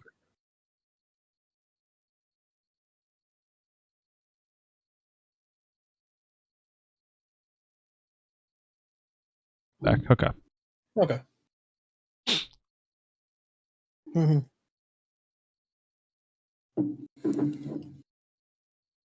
Oh, this play, I thought this was. Yeah, I know, right? I thought the same thing. I was like, oh, that was a nice little, like, free 12 yards, basically. That second drive, too, that we just were talking over, too, the only thing that I noticed in that drive that was kind of important was that Frank Clark was actually that's where he got his sack that we were just talking about in the bets. And he was actually like playing pretty effectively there. He just got shut down the rest of the game, and you kind of didn't really see him that much. But he was playing well early. See, this is a nice little play by the Chiefs. It was covered well by the Bucs. I mean, that's why he got pushed out instead of going for 74 yards like he did against the not him. It was McCole Hardman, I'm pretty sure. It might have been him. No, I think it was McCole Hardman. Went for like 51 yards or something against the Bucs on that exact same play. So better coverage, shorter gain, as you see. So now here's the thing that I thought was annoying for the rest of the game, and I'm just pointing it out early. That this play right here was, they brought in an extra tight end in 48 and 52 or 42, and they actually didn't use them as blockers. They used them kind of as decoys. But what ended up happening was they ran to the right with Clyde Edwards-Helaire, the rookie, and every single play for the rest of the game that they ran to Clyde Edwards-Helaire consistently got, I think it was like 5 or more yards. Like, okay. I think there was only one play, because I think this is a first down right here, because he keeps his legs moving, and then the offensive line do the rest. But I'm pretty sure his worst play moving forward after this is like a 3-yard gain, like on a run play. So something that blew my mind. And then every time they would run it to Williams, you would just watch Williams just not hit the hole correctly, or like not break it outside when he should have, and just not get nearly as many yards as Clyde Edwards-Helaire, I feel like, would have. They run with? No, they didn't. That was the thing. They split time a lot with Williams, and they really didn't have Clyde Edwards-Helaire out there that much, especially the second half, which again was wild to me because he was so productive every time he was in. This is a great scramble by Mahomes. This is actually him doing a little bit more of a Mahomes scramble that we're used to. Yeah, I'm starting to notice that a lot more than during the game. How much? Yep. Like every. Ooh. Yeah, I mean, the first half looked a little bit more promising for Chiefs, and that's why you even said to me at second half when I was like, "Oh boy, this game's not looking good," and you were like, "Well, they're built to play behind." That's a part of it was because of the way that this is Clyde Edwards-Helaire hitting the hole, making a great cut to the right, making a nice little jump cut, getting really good positive yards like he did the rest of the game on catches and run plays. So. Again, I really don't understand why they didn't use him more. And I think the issue, this is a free play right here where Shaq Barrett just went right around the right tackle. If they show this in the other angle, it's wild how bad this block is. Yeah, let's see which way you want to. Now, here, pause this real for a second. Now, the one thing I will say is this right tackle is a right guard who's trying to play outside. Now, the difference there is when you're pass blocking, you see how he's back on his heels? The right tackle. So when you're pass blocking, he is going to kick his right foot back, and he's going to do like it's going to be like a little hop step is the way I would say it, where he's going to be kicking it back, making short little steps, keeping his weight underneath him, keeping his butt behind him and low, so that way he keeps his center of gravity. And he basically is going to kick stop back. I think it's called kick stopping. I think is if I remember correctly, and he just doesn't do it fast enough, which as an offensive guard, you don't have to do this as fast as the tackles. The tackles have to because they have to get back fast. See how, okay, so this is his problem. Go back. feet. Well, no. Watch the first step. His first step should be backwards and it goes sideways. See how his first step goes sideways completely? Yeah. He's going sideways first, which is what you would do as an offensive guard. Because as an offensive guard, you don't have to backpedal as much as an offensive tackle. But he should be kicking that right leg back immediately on this pass play. He should be going backwards. See, watch the left tackle. Left tackle starts kicking backwards. He gets too far sideways, and then you see how he's he's doing that little hot step back. He doesn't do it fast enough, and he tried to go sideways, then he tried to go backwards. Whereas if you watch the left tackle do it, the left tackle does it not super well, but it does it better. Wow, that was that close to a touchdown, by the way. I know. I was thinking. I was watching Mahomes for Sean Murphy bunting right there. So go back to the beginning of this play, and you'll see what I'm talking about. And this is something that really plagued them the whole game. Watch the right tackle do this real quick with his feet. Watch him take a step outside to the right, and then him start to backpedal, but he's not balanced. He's not balanced. He doesn't know what to do with his hands. He's not getting. See, that's another thing too. Is you have to get your hands extended outward because you don't want him to get in close. You want to engage him with your arms, out, so that way you don't. And you're supposed to keep your elbows in. There's a lot that he just did wrong technique wise, and he's an offensive guard, so you have to give him a little bit of credit because it's hard. But if you go back to the beginning of this play. From that angle with the offensive lineman right there. Now watch the left tackle. Watch the left tackle take one step outside and then start backpedaling well. And then watch him engage, get his hands on him. See he's getting hands on him? Straight out. Yep. And see how he's keeping his balance. He's keeping his momentum. That was a good pass block because what you do is you push him outside and you let Patrick Mahomes step up in the pocket. And that is... he had a pretty good shot too. Yeah, it's just he felt more pressure than he should have because of the right tackle. Yeah. Which is, again, the right tackle is playing from a guard position, and as a guard, you don't have to backpedal as much. And so, because really what you're trying to do when you're backpedaling is you're trying to beat the the defensive end from getting around you. And then you keep a square center of gravity because you don't want him to make a move inside. Okay, this was a wild. If I remember correctly, this is the right play. Let me just see. Yeah, this is a wild play call by Todd Bowles Todd Bowles was just throwing freaking like just going wild with these play calls, where he was just trusting his pass rush and his rush to get there quick. Because right here he runs. I think this is a corner blitz right here. So he's got 5 guys or 6 guys lining up on the line. 2 of the linebackers I'm pretty sure are going to drop, but the corner comes running off the edge. Okay, go to the next angle after this, because don't they show it from the... Yeah. So this is where picking up the blitz, this is where you should recognize. So 77 right now. 77 should have recognized. So, okay, go back to the start, go to slow motion. So watch 77. He should engage Pierre-Paul, but as soon as Pierre-Paul starts to go inside, he should look outside, because the guard should take him. Because 45, who's right there on top of the guard, drops back into coverage. So when he drops back into coverage, Jason Pierre-Paul goes inside, the corner comes off the end. 77 should pick up that corner blitz. And he should let Jason Pierre-Paul go to the guard. Instead, both of them tried to go after the Jason Pierre-Paul cutting in. So watch this now happen, and you'll see why this was an issue all game of them picking up blitzes and why they just weren't recognizing it.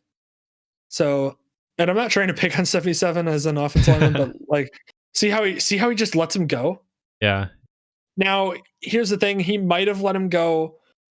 So here's the thing: he should pick up that blitzer, but the only way that he might have let him go intentionally is if he knew that the play was supposed to be a quick pass, which evidently it was supposed to be a quick pass, and that's why it was a quick 3-step drop. Mecole Hardman didn't know the play, and so because he was supposed to be getting that ball instantly. Yep. Well, it was supposed to be a quick hit. Mecole Hardman was supposed to take a step back and turn and catch it, and then run with it. It was like a bubble screen. But Mecole Hardman didn't know the play. Everybody else did. So that might have been why the right tackle didn't block that guy there. Now, that is still a problem that's going to occur later, is them not picking up blitzes. But that play, he might have let the guy go just because of so right here. See, again, so this is what I was talking about. Right here is the play I was talking about earlier with the offensive line, if you can go back to it.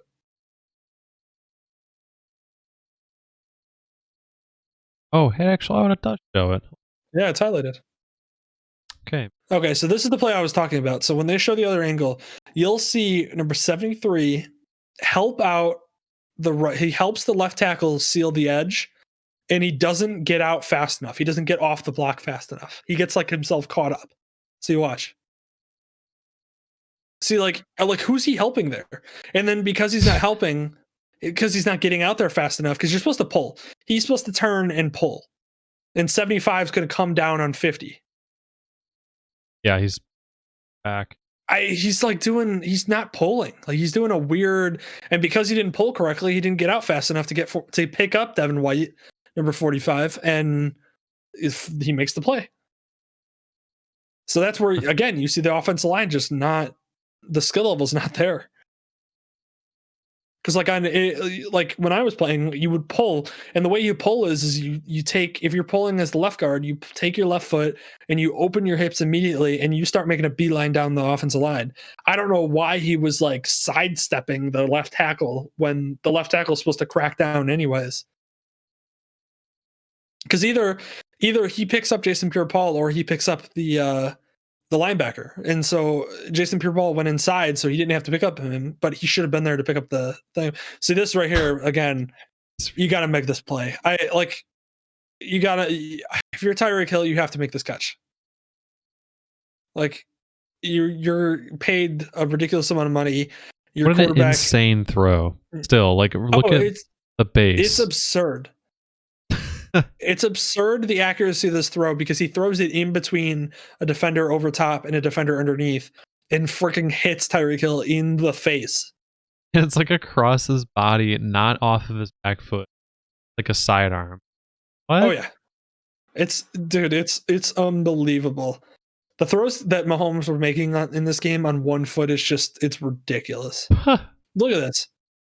I mean, he doesn't even try to set to throw it. He literally just throws it off of his off foot. Yeah. Because normally you throw it off your front left foot, but he throws it off his right foot, like while he's. It reminds me of what's his name from the Spurs in the NBA. What's his name? He just retired. Tony Parker. Tony Parker does his layups. So typically your layups are supposed to done off your left foot, and Tony Parker does his layups off of like the opposite foot. This is what it reminds me of: is him just doing like an off throw, and he still hits him right in the freaking face. He literally you have to make that catch. No scope headshot at him. He's still dropping. You have to make that catch. You see your quarterback running all over the place. You know that he doesn't, like, he's making things happen here because this offensive line is not playing well. You have to make that catch. There's no, like, I don't know why you couldn't. Yeah, of all the balls. No.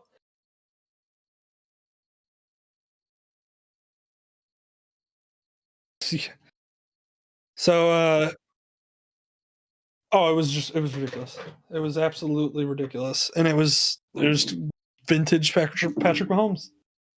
Which I feel like that, I mean, eventually they're going to get to the. Oh, yeah. The throw that I don't know many quarterbacks in history that could have made that throw. Ones that come to mind, maybe Brett Favre, most likely Aaron Rodgers could, in his prime at least, but not many quarterbacks. The one where he got hit off of his base will fact. Yeah, like I don't see maybe Elway or Marino, but I don't see like Peyton Manning making that throw, who I think is one of the greatest of all times. But oh yeah, I mean he is an upright guy. He's not doing no. So this drive, by the way, to kind of switch lanes here, so we can actually talk about a little bit about the game and the breakdown here.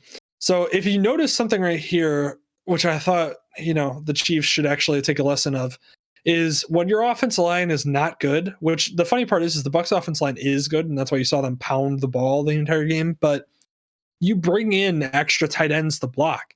That's just how it goes. And I don't understand why the Chiefs the entire game, even coming out of the second half where you saw that your offensive line was just getting their freaking butts kicked the entire game. It just blew my mind that they never ended up bringing an extra tight end in or an extra offensive lineman. I'll point out multiple times in the game as I saw, because I recorded them, because I was just blown away. There's multiple times in the game where the Bucs literally bring in an extra offensive guard or an offensive lineman. Yeah. And literally have 6 offensive linemen out there and just are pounding the ball.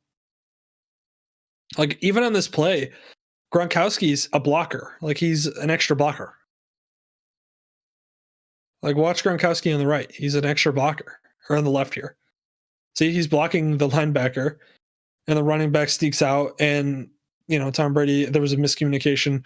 This is a holding call on Breeland. This is where Evans tried to turn around. He was cutting the play to the right, and then he tried to turn to the left, and Breeland held on him. That was actually one of the only penalties in the entire game where I was like, yeah, that makes sense. There was like a couple penalties in this game where I was like, yeah, that's fine. This is just AB on the comeback route. Go back to that, actually. So watch, running. He looks like it's going to be a fly route, and that's what the safety was committing to. And Tom Brady threw this already while he was making his break. And if Tom Brady threw this late, Tom Brady threw this as he was making his break. If Tom Brady threw that late, he would have given that Chiefs defender an extra yard, which would have made him make contact with Antonio Brown at the same time he's trying to catch it, which would have made it a hard catch for Antonio Brown. Yeah. And you can say, yeah, the ball was thrown a little high, but it was a great throw. It was a great timing throw, I should say.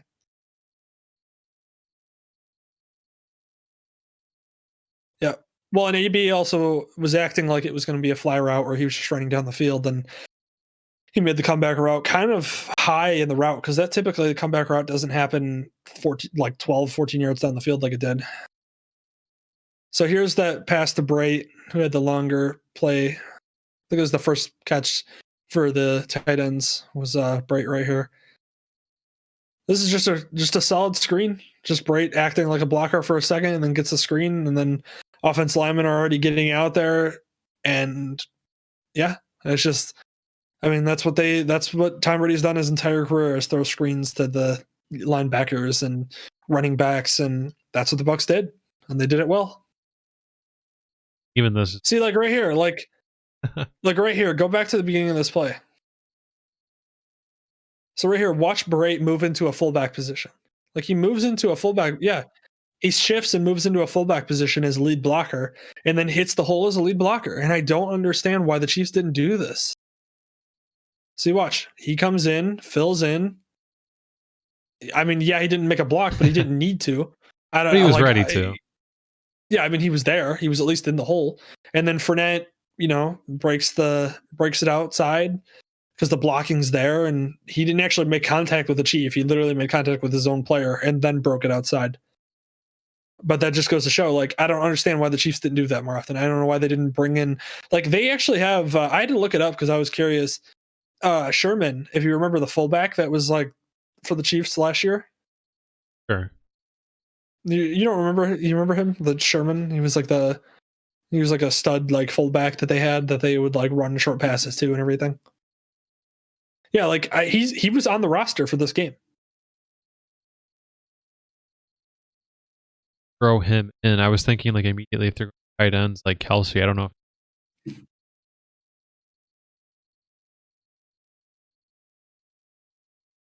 I mean, he can. It's just they didn't do that.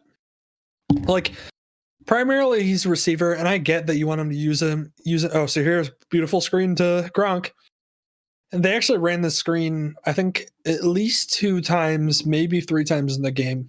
They ran it one more time to they ran it another time later in the game, which I'll point out. But yeah, Gronk, just a great screenplay. And what this does is, when you're looking at this play, it's beautifully run against this scheme, because if you go back to that view, it's easier to see. Pause it at the start of the play when you can see everybody.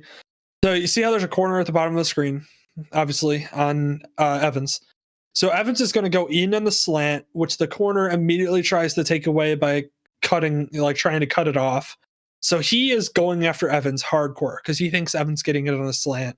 And with the short field position, that's what they've done. The safety over top, hit pause right here.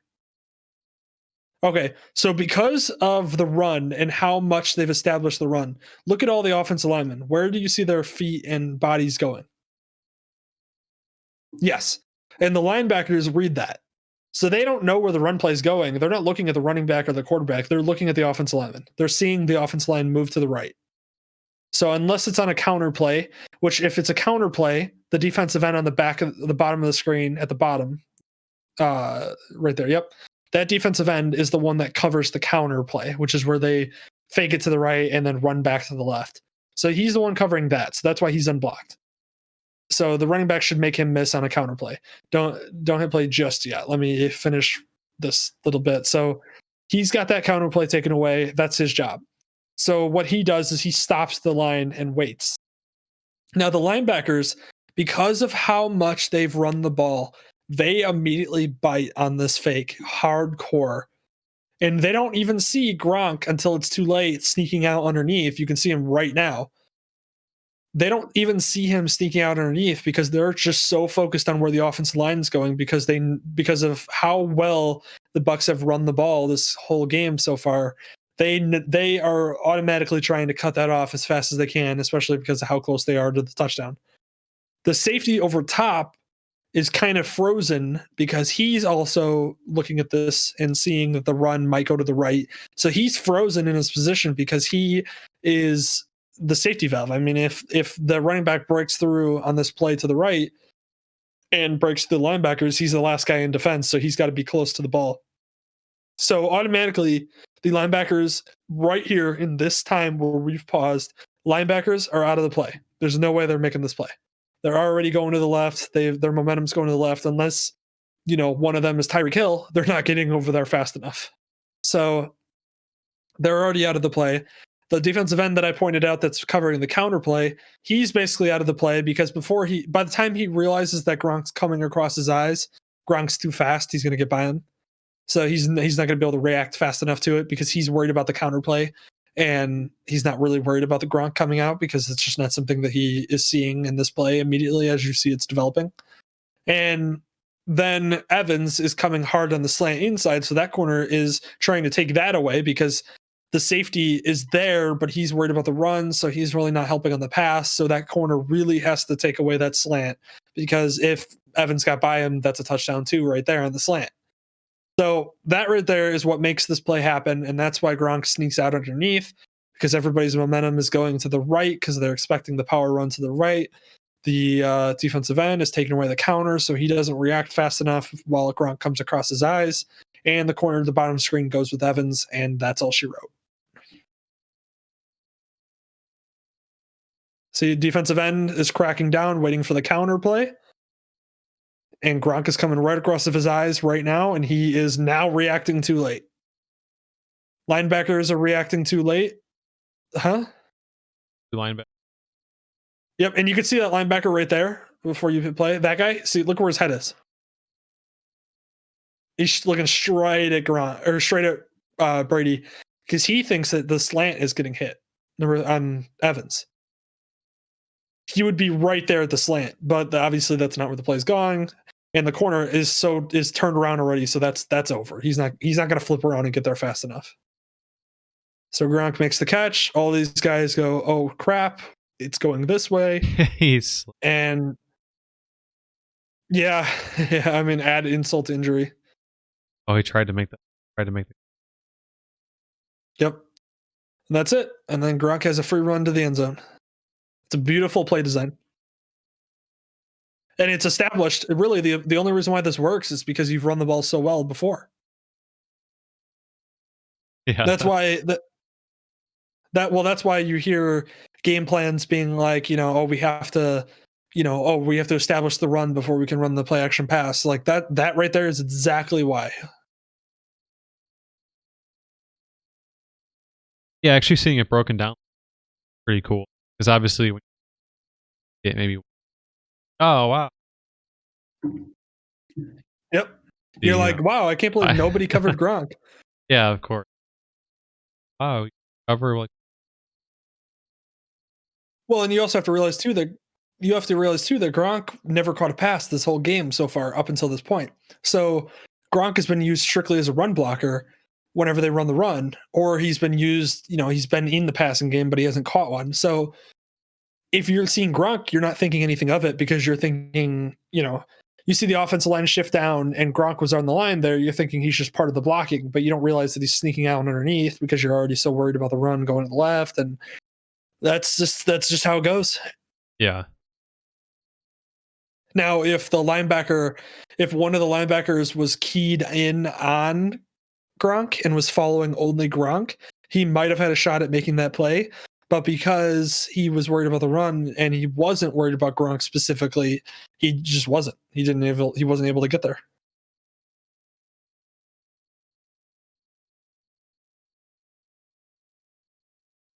All right. Okay, so again, here we're seeing just more of the Chiefs trying to get the quick passing game going. Williams, again, see, this is again where I don't understand why Williams is in the game as much as he is, because right here he's getting a quick pass over to him, a nice pass knocked down by JSPP. But again, I don't understand why Williams is in the game getting more playing time than Clyde Edwards-Helaire. Considering Williams' longest run, I think the whole game was like 3 yards, and Clyde Edwards-Helaire's shortest run all game was like 3 yards. So it really doesn't make any sense to me. I don't know. The thing with the Chiefs in this whole game is that the Chiefs tried to just run the Chiefs offense when they didn't have the pass blocking to do so, because you're able to run your offense where you spread out the field and you go 4 wide with a running back running a route, or you go 5 wide with an empty backfield. And the reason why you're able to do that is because you trust the guys up front to block as well as Mahomes to make plays. Well, here's the problem. You don't have your tackles, which means your offensive line is really hurt. You also don't have your starting right guard because that's a whole long story, but he's a doctor that was helping Canada fight COVID initially, and he opted out of the season. But anyways, the point is they're missing 3 of their starting offensive linemen from the beginning of the season. And when you're missing those guys, your pass blocking is not going to go well. And then the other issue too is you rely on Mahomes to make plays and do it with his feet, and Mahomes has an injured foot. So of course, what you see is Mahomes not be able to make the plays that he normally does and get moving outside the pocket. The offensive line has broken down because they just don't have the starters, and they don't have the capability. As you saw, like I said, the right guard on the right tackle position, it's really hard to switch from a guard to a tackle position, because as a guard, I know that I have help to my left and to my right.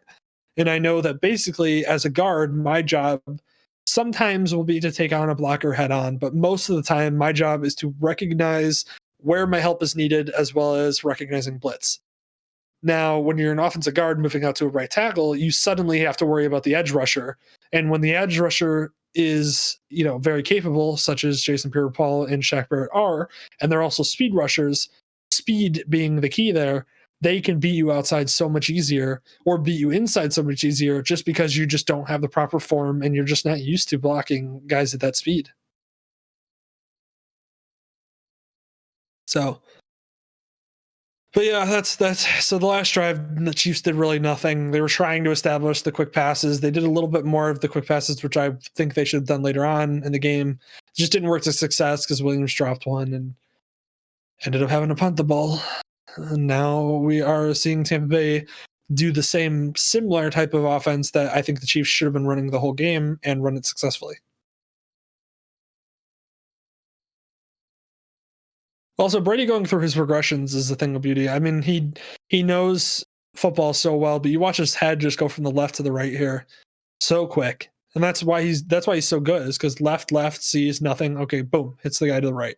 Doesn't even flinch, doesn't even think about it, just hits him. And that is just the timer going off in his head. And that's why Brady doesn't get sacked as often, because it's the ball's getting out so quick. And when the ball's getting out so quick like that, you give more time for your, more skilled guys on the edge to get the ball in, early with plenty of field in front of them. So, it's great for your skilled positions there. And again, you see Gronk is a blocking right here. So 6 blockers in on this power run play, and they ran to the strong side too. Pretty much most of the time, if not all the time, they ran to the power side, which the strong power side is basically whichever side the tight end's on, because that's where the more blockers are. Yeah, and then Ronald Jones getting in. Ronald Jones is a good running back. He wasn't featured as much in the playoffs as I think he should have been. He was featured a lot more in the regular season, but I think they just went with Leonard Floyd because they like more of the power run that he brings, whereas Ronald Jones is a little more of a finesse type of guy. And I think they obviously their game plan in this whole thing was to just power run and then work that play action pass.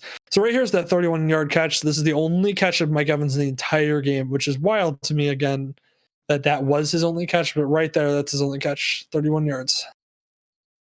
And this is just good pass blocking, clean pocket. Breland gets. Oh, this play actually is this right here was the only play that we were talking about earlier that Mike Evans caught. Oh, that was the play right there. Yep. It was just Breland, the corner, getting beat on a stunt inside. Yeah, he just got beat off the ball. See, caught this pass. Well, it's because the guys on the right side of the field are running their routes that are taking away defenders that way. And this is a delayed blitz by the linebacker, actually, number 53. Number 53 shoots up late. See? Yeah, he did. You want to go back and put that in slow motion, Dylan. You'll see the beautiful picking up the blitz that the offensive line for the Bucs were able to do, but the Chiefs weren't. Go back in slow motion and just watch them pick up this block. That's a beautiful, because a delayed blitz is hard to block especially because it's like a second into the pass blocking and you're already committed to your guys, and he gets slammed. And it was a great pickup by, I think that's the right guard. You can go to the next angle. It's probably easier to see. Well, you'll see. So go to the. Well, so here, go to the other angle. So the reason why he picks up two. So okay. So pause for a second. So I think there was a miscommunication here by the Chiefs, or maybe they were trying to get that guard to go too. So actually, hold on for a second. This is what I was talking about. So there's an extra blocker in the game. See number 73, he's an extra offensive lineman. So they actually have 6 offensive linemen down on the ground, which is, and then they have 7 blockers here, and it's because they have an extra offensive lineman they brought in the right side there, and then they brought in Gronk. Gronk ends up running a route here, but that's because he doesn't have to help on blocking because they put an extra blocker in. But what you'll see is I don't know if it was a miscommunication or they were trying to pull the guard that way or the right tackle and we're 78. So 64 pulls to the left. That's why he's breaking to the left behind the center. He pulls to the left to really sell the play action, because a pulling guard plus play action really reads the ball's going that way. That's why that's why if you pause right here, linebacker on the top left there is frozen at trying to fill the hole. He's trying to see where the hole is and fill it. And then you see the defensive end on the left side of the field is frozen as well because he's waiting for them to bounce the run outside. So that freezes those two guys. That's why he pulls. Now, bringing the other offensive lineman in is nice because what that means is when he pulls, the right side of the offensive line still has basically a guard and a center, or a guard and a right tackle, because you have 78 who's basically filling in as the right guard and 73 is the right tackle now. Now, what happens here is again, this is where I don't know if this is a called defensive play, if they were trying to pull 78 outside, but they ran where both of those defenders on the outside go out. And I don't really understand that because typically one goes out and one goes in, but both of them went outside. So I don't know if that was a miscommunication, but that's why 73 was able to pick up both of them, because 54 is not going to get there. Because there's just no way. There's just, like, with the way that Tom Brady runs the offense and the fact that he has a clock in his head that goes off at 2 seconds, there's absolutely no way. Go back to slow again and pause. Oh, did you catch it? Oh, man.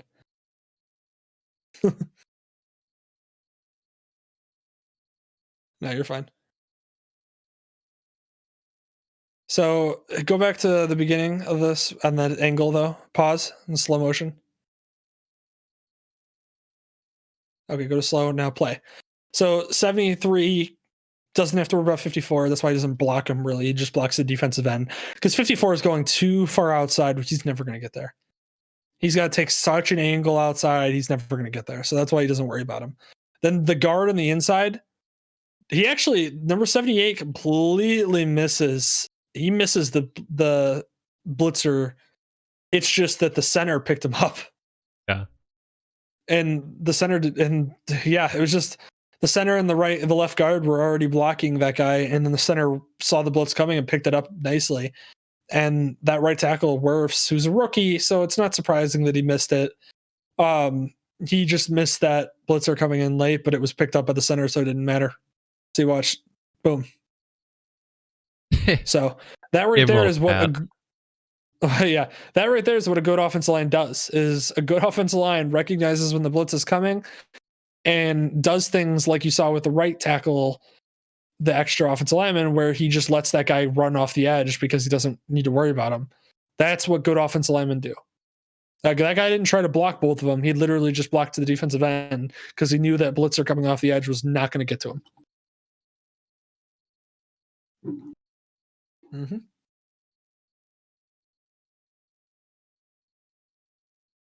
Yep. Power run. Bright shifts into a fullback position. Godwin's on the line, ready to block. So is Gronk. And when you're running a power run with 7 blockers with basically a fullback, you're gonna get that. I don't know. So this is where Bright. So pause right here. Pause right here. So Bright shifts outside. So automatically the Chiefs, that corner out there, which I think is Tyrann Mathieu, thinks that it's coming towards him because the tight end on the outside with either a corner or safety, typically the tight end should win that battle. So a lot of times you'll go to that no matter what, because you expect your 6'5" tight end to beat whatever corner or safety runs out there with you. Yeah. And then 73 was the extra offensive lineman, Haig, on the play.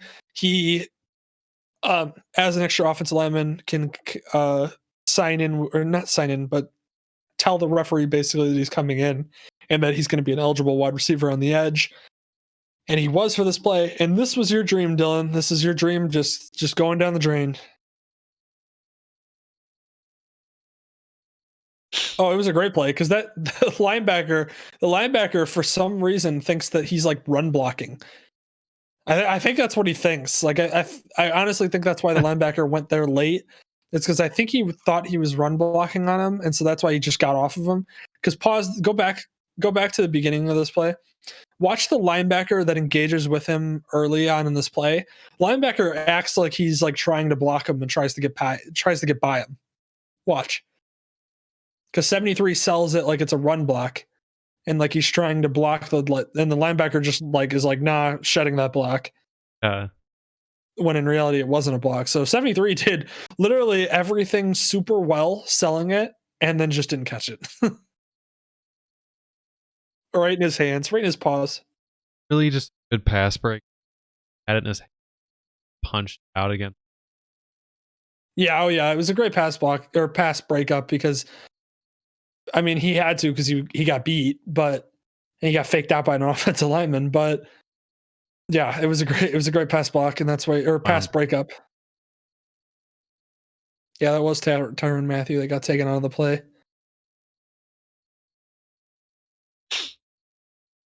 Right. Yeah, but that was right to him. I mean that ball, like because he's an offensive lineman, you're ideally trying to throw it into his chest, and that's what he did. So it's really just unfortunate. They get another shot at it. Yep. They bring in Vita Vea with a fullback. This is they didn't point this past. Like, they didn't even make mention. That Vita Vea? Yeah, it was. Yep. They didn't even make mention of this. Oh yeah, you see that hair? They bring him in. Well, that's because the Bears have done that too with Akeem Hicks. Yeah. Most teams do that. They just bring in, a massive defensive tackle who you basically tell the defensive tackle run full speed into the hole and hit whoever's there. I thought it's one of the most fun plays you could do. What? Yeah. I thought in the first run of this play, I don't know if it was this one. Yeah, I think it was the last one. I thought it was this. I thought it was in broadcast version. 100% looked like it crossed. It was, but then if you looked at there was a certain angle where if you looked at it, you're like, oh yeah, I don't think he got in. Yeah, they switched to the over back to that. Oh wow. Yeah. Right. No, it was definitive. This is right here is the film that every linebacker in the entire world in college football, high school football should watch for how to fill a hole. Yeah. Like that was a beautiful fill. He immediately, if you watch the linebacker, oh my God, it's the definition of the perfect fill the hole and hit the man. I think it's 53. Boom. Filled the hole and went low. It was perfect form tackle, and that's why you got him, because he kept his center. He got low. He got low. He hit him with his shoulder, and he used his legs, and that's why he stopped him. So you watch this fill. Oh yeah, 54. Boom. He lowered himself to get lower. Yeah, he got lower than the running back, and he used his legs and he hit him, and it was just. And Tom Brady thinks it's a touchdown. It's just absolutely hilarious. Yeah, I mean, you would, because you're like watching that. You're like, there's no way, because that doesn't happen often. Nor there's not often is a linebacker filling and doing it so beautifully. And then, unfortunately, not a whole lot going here.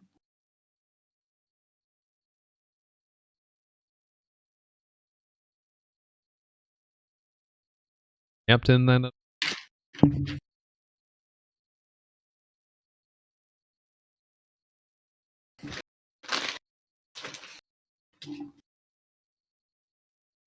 Yeah, he should have broken that outside earlier. Yeah, he should have kept going outside. He would have gotten more yards. But I mean, Hindsight's 20/20 on that. It was a good play. It was Still got Tyreek him out Hill of the end being zone. final. Well, it was also a quick pass too, which is what they should have been doing the whole game, like I said. And they tried to. They tried to at some points. Like right there, this is a play that I look back at and I don't know what froze Mahomes. So watch him go to the left, then he goes back to the right, and when he goes back to the right, he freezes, and I don't know why he does. See, watch Right here. right there, and then he goes, and then he passes it, and then it's low because he's passing it late, and like if he'd gotten it on that first pump, it would have. I mean, it would have been a decent gain because that corner is so far off him. That corner's playing 7 yards off of him. Linebackers don't get over there fast enough. Right after like, look at, watch, right, pause, right here, pause, right here. I mean, look at, you have this guy's not 54 gonna who's out make. there. Levante David, he's an all pro, but I mean, is he going like all McCole Hardman's got to do is put a nice fake on him, but he's also okay. So right here you can see his momentum. Levante David's momentum is going in. Yeah. See, he's going in. So if he got this ball outside to McCole Hardman's only got to make that corner miss at the top of the play, which is, I mean, McCole Hardman should make that guy miss, and he's got like a 20-yard gain. I don't know what froze him. Yeah, I don't know. I can't see what froze him because at first when I saw him freeze, I thought, okay, maybe a linebacker got in and maybe he was trying to avert like the pass getting broken up or the pass getting intercepted. But if you look at the linebackers, they're not getting in. So like, I don't know. He just froze. He's a slight hesitation on his part. And it's the difference between an incompletion and a 20-yard gain. Yeah, they could have put, which is unfortunate because, well, you also forgive him for that because he does so many other things right that you just, when he makes a mistake like that, you just go, whatever. I mean, yeah, that's why you wouldn't even think about it. Okay, 2nd and 10. Turn. Yeah, I just don't know why he froze on that play. See right here, by the way, Clyde Edwards-Helaire. I believe that's Clyde. The short, stocky running back. He's only like 5'7" or something like that. Still picked up. Oh, he picked it. Yeah, he hits the hole great. Yeah, and then this is just pass rush getting to him. Mahomes trying to step up. Oh, this annoyed me because I was like, how do you not make this catch? Had a couple of uncharacteristic ups. Well, the whole team just played as if they just played cocky, kind of. Like, I don't want to say that they were like the Super Bowl hangover or whatever, but like they just played like they were like, we should win this game easy. Like, and then you have to put in the effort. Like, you have to make that catch. Like, last year Travis Kelce would have made that catch. I don't know why this year is different. I don't know if his attitude's different about the game. I don't know if like they were hungry because last year was their first Super Bowl, and then this year they were Super Bowl. Like, it literally hits him in the hands. Literally, yeah, another one. Hit in the face, hitting fucking hitting him in the hand. It's a tough catch because he's getting tackled, but like, I mean, you're a wide receiver. You're getting paid a ton of money. I mean, he basically is a wide receiver. Yeah, he's a tight end, but he never blocks. He's always off the ball. So he's basically a wide receiver. Nah, yeah, I don't think the tackle anything that. I think literally hit it.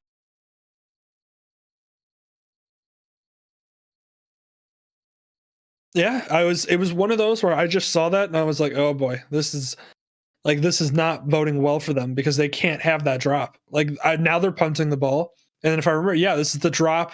He still got it off really well, but then there was the offsides. Or not offsides, it was holding, which I think is kind of bullshit. I don't know why you call holding on a freaking punt block, and it wasn't even really that much of a hold. Like, look at the bottom right of your. Pause it real quick.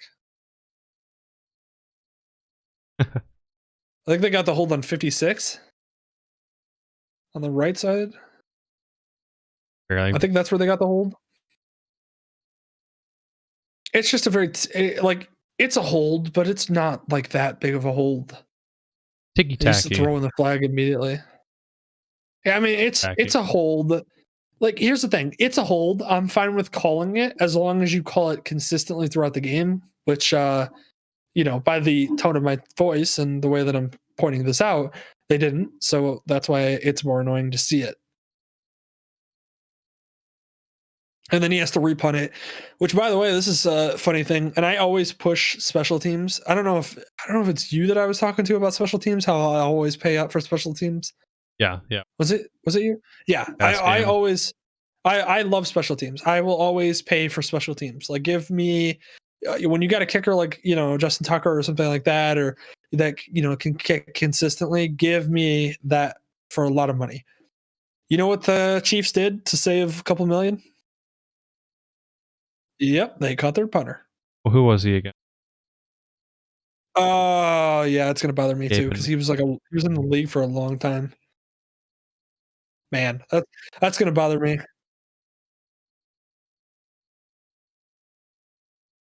Looking it up real quick while we watch this.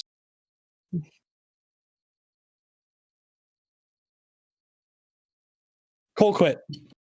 Oh yeah. Dustin Colquitt. Yeah, they cut Dustin Colquitt and went with a rookie, or a younger guy at least. And that's what happens. You don't have the consistency. And yeah, they saved like what, 2 million or something like that, or 3 million on the cut, but like, I mean, I'd rather have the 3 million on my roster and have a punter that will consistently make good punts. Something like that was like his. It was a really absurdly low punts. Period. This is yeah, but you should never like. Like I said, when you have a punter like Dustin Colquitt who's been doing it for years and is good at what he does, you don't cut him. Yeah. Like, I don't know why teams are so like okay with just having like a, we'll just wing it with whatever punter we sign off the waiver wire or whatever it is. Like, it doesn't make sense to me. If you have a good punter, freaking sign him for like 15 years and have him retire as a, like, it doesn't make sense to me. Like, it's one of those things where, especially a punter, like, it's one of those here we go. Here comes the anger. What did they do with that? Hold on, sorry, can we go back to that previous play for the love of God? I was surprised you didn't say. Oh, I realized it too late. I was so caught up in the punter talk that I started. I got. Oh, I saw it and I just went. Oh, there it is. Like, oh man, what a tic-tacky pass interference call on the bottom of your screen here, because you can see Mike Evans push off. Like, it was like, and the fact that, here's the thing too. Here's the number one indicator of pass interference. Watch Mike Evans' reaction after this. After he finishes his route. So watch, they're pushing on each other. They're both. He shoves him off. He's pulling on him. Watch Mike Evans after this play. Like, watch Mike Evans the whole time. Does Mike Evans look like a man who just got fouled and is trying to get a penalty? Like, I mean, when you put it that, like, most receivers, if they get like a penalty that they know should be a penalty, like, they are livid. Like, they're like screaming. They're going. Like, Mike Evans is just like, oh, get picked off. Oh man, that sucks. And then starts walking back to, like, and then it's funny because when the flag gets thrown, he like turns his head. I think you could see it better from this angle. But when the flag gets thrown, he like turns his head and is like, "Oh, flag." See, watch, normal, and then look at watch. Oh yeah. Oh, flag. Hell there yeah. It is. Hell yeah. Pog. Flag. He's like, yeah, that guy did grab me, but it's just so tic-tacky. It's like you're playing football. Just like, if it's egregious, where like the first penalty against Breeland, where Breeland grabbed him when he was trying to go from the right to the left in his route, that is egregious and should be called. But this was just one of those where I'm like, come on. I'm like, two guys battling. They're going to battle the whole game. Like, are you going to call it the whole game when they're doing that? Like, when Mike Evans is pushing off of him, and like right there, they're just they're battling at the bottom of your screen. Like, at the bottom of your screen, they're battling at the beginning of this play. I just don't understand it. Like, have consistency. Watch the bottom of your screen. Like, yeah, it's within 5 yards, but so was the other play, basically. Watch, hands on. They're both battling. Mike Evans pushes him off. Like, it's one of those where I'm just like, I don't understand it. If you're going to call the contact early, like you did in that one play, you have to call it later when it occurs, and they don't. Took that boom on every play. All it. Yeah. Well, the other crap is that the call came in so late. Like, the penalty came in late after the pass. Like, pass interference happened, pick happened, then the flag came in. And it's like, dude, if you're throwing a flag in the pass interference, that flag better be in there instantly. I don't like were you just having issues pulling it out of your pocket? Like, I don't understand why it came so late. Like, unless you just decided, oh, I'm going to throw this flag like on this play. That was a game-changing play for the Chiefs, who haven't had much going on offense all day. And man, it would be nice to have the ball back. Go back on this play, by the way. I know I literally just skipped as I'm trying to say that. I was trying to catch it before it did. So this right here is a miscommunication on the rookie Johnson, who's number 18. And then I think it's Evans coming across the field. They just, one thinks the ball's like, it was going to Johnson, but Johnson thought Evans was getting it because they're both coming across the field. Watch. The ball literally meets them right when they meet. Watch. Johnson starts to dodge the ball because he sees Evans coming over top. So he actually dodges it, as in like, oh, that's not mine. And thinks it's going to Evans. And that's why this ball is incomplete, is because he thought Evans was getting it. So that's why he dodges right there. And Evans is like, dude, what are you doing? I'm like, that was your ball. Like, and that's why you see Johnson like, oh. Like, watch. You just see him dodge the ball as it's coming at him. Whoop.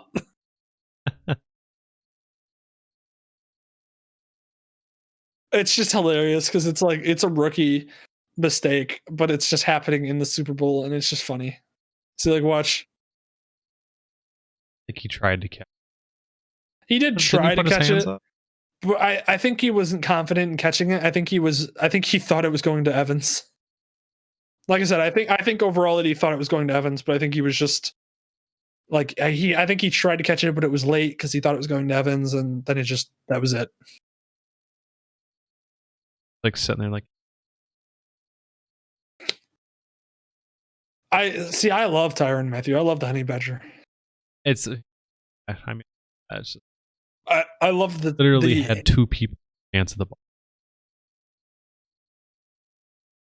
Yeah, but listen, Dylan, DBs have to be cocky because they get beat more often than not, and that's why, like, Jalen Ramsey being as cocky as he is, I could live with that because because they have to be. I mean, Deion Sanders was a dick, but the reason why Deion Sanders was a dick is because he was, a cornerback, and then he was also good. Okay, this is whatever corner that was, or safety, getting beat. Gronk goes inward. So watch, Gronk's facing out, then swaps it, goes in, and that he did like a weird. That running back or that corner that's covering him flips around in such a weird way. Like, he flips his hips entirely around in a circle, and instead of just shifting his momentum from the left to the right. Push off.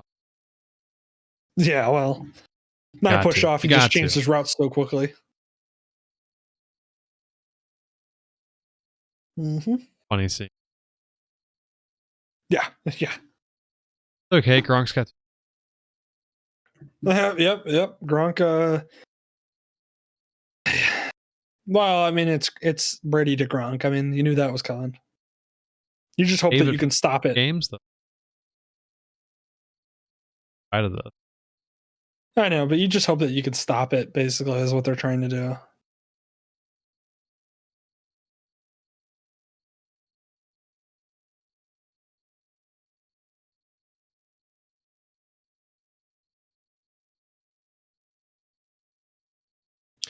Yeah, you see early Kelsey there sitting in the zone, in the middle of the zone there.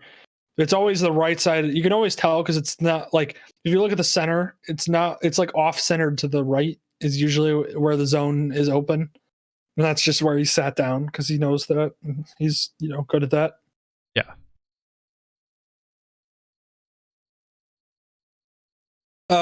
I believe this is where Mahomes makes a great read and just makes a kind of magic happen like he normally does. Yeah, right here. Oh, no. Next play.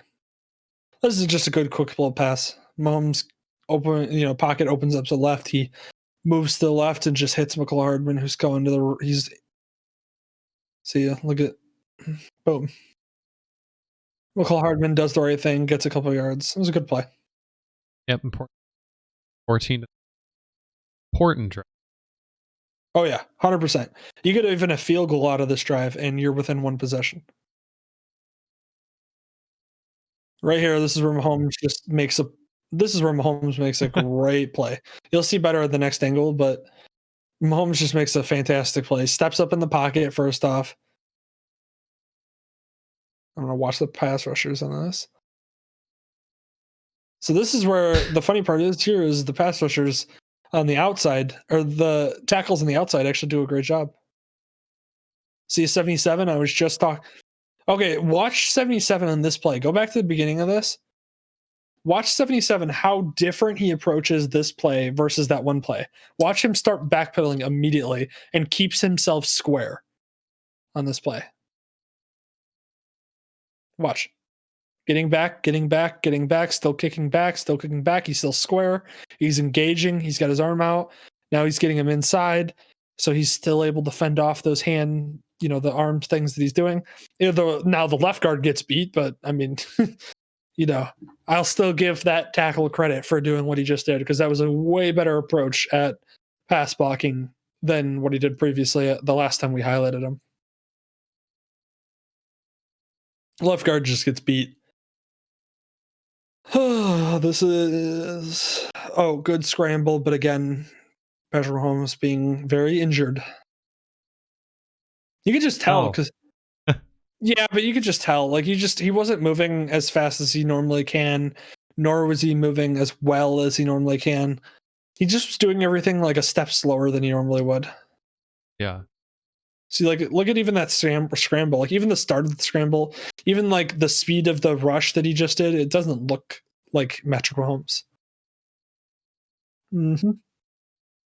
Then another good run by Clyde Edwards-Helaire, who, like I said before, should have gotten more touches.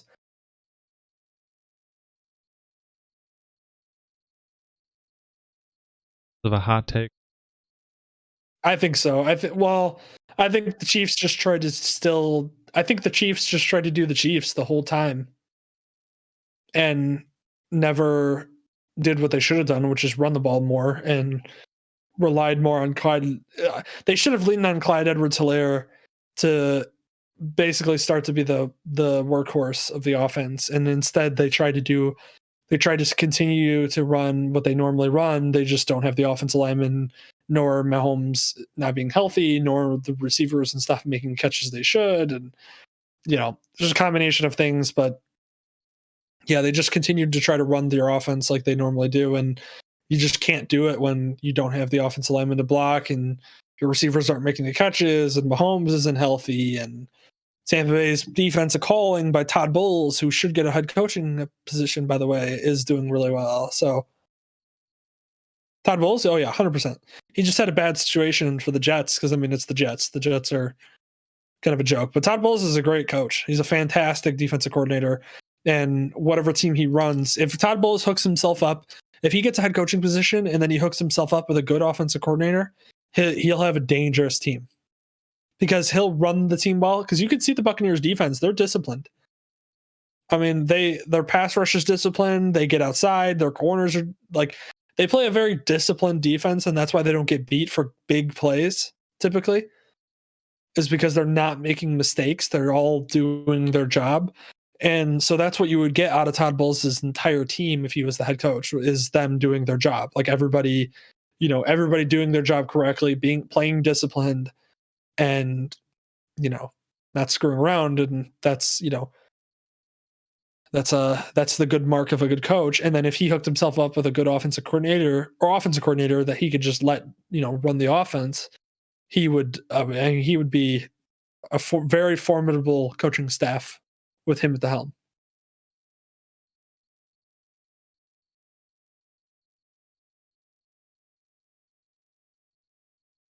I think it's his second season, because I think he was there last year with Jameis and them.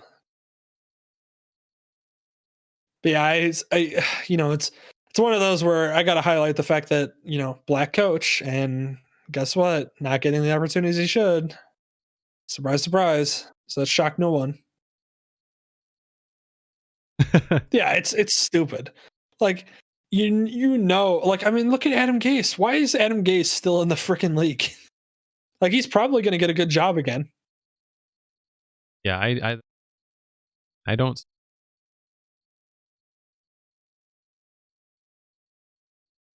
And we really.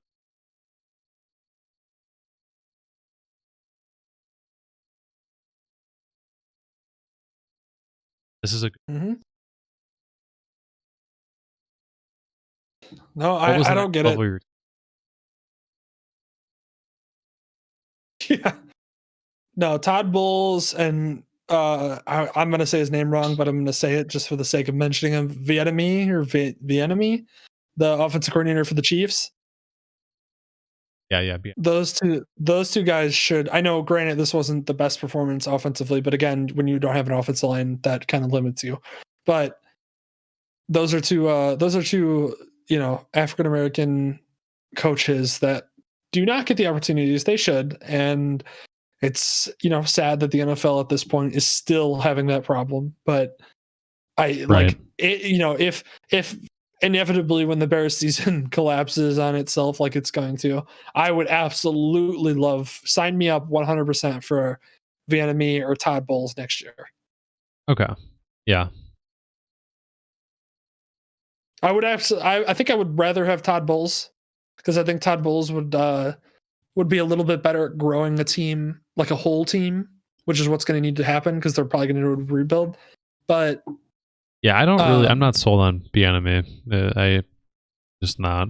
I really call me burned by everyone else, but I don't think that that's exactly a guaranteed hire if you have a stacked offense like this. Well, I think he needs to step into a team that has more weapons already. I don't think he would be a good building coach. Mm-hmm. I think like for example, the Texans. I don't know why the Texans I don't know why the Texans. I mean, the Texans organization is just crap. Their president quit this or resigned. I don't know if you saw that. Yeah, basically got fired. Sure. This is a dumb pass interference call right here. By the way, I just want to highlight this real quick. So stupid. It's a dumb pass interference call because he literally fell down and he's trying to brace himself, falling to the ground, and just hits Mike Evans. And all of a sudden, we're supposed to just consider that as pass interference that needs to be called, especially on a ball that was overthrown. But anyways, yeah, I think Vietnamie needs to step into a position, for example, like the Texans, which would have been a great spot, with where Deshaun Watson would have been happy because Deshaun Watson wanted Vietnamie, and you would have had a happy Deshaun Watson with Vietnamie having him as a great quarterback already. Like, that's already a building block for your team. I think Vietnamie would have done better. I don't want him for for example, I know the Jets already have their head coach, but if I was having Vietnamie step in now as the head coach for the Jets, I don't think it would be as successful, because I think he needs more weapons already established. I think he needs to join a team that just needs a change of pace. Yeah. And he'll be that for them. But I would 100% sign me up for Todd Bowles to basically rebuild a team or get them in order, kind of how Brian Flores did down in Miami. Yeah. Okay, here we go. It continues.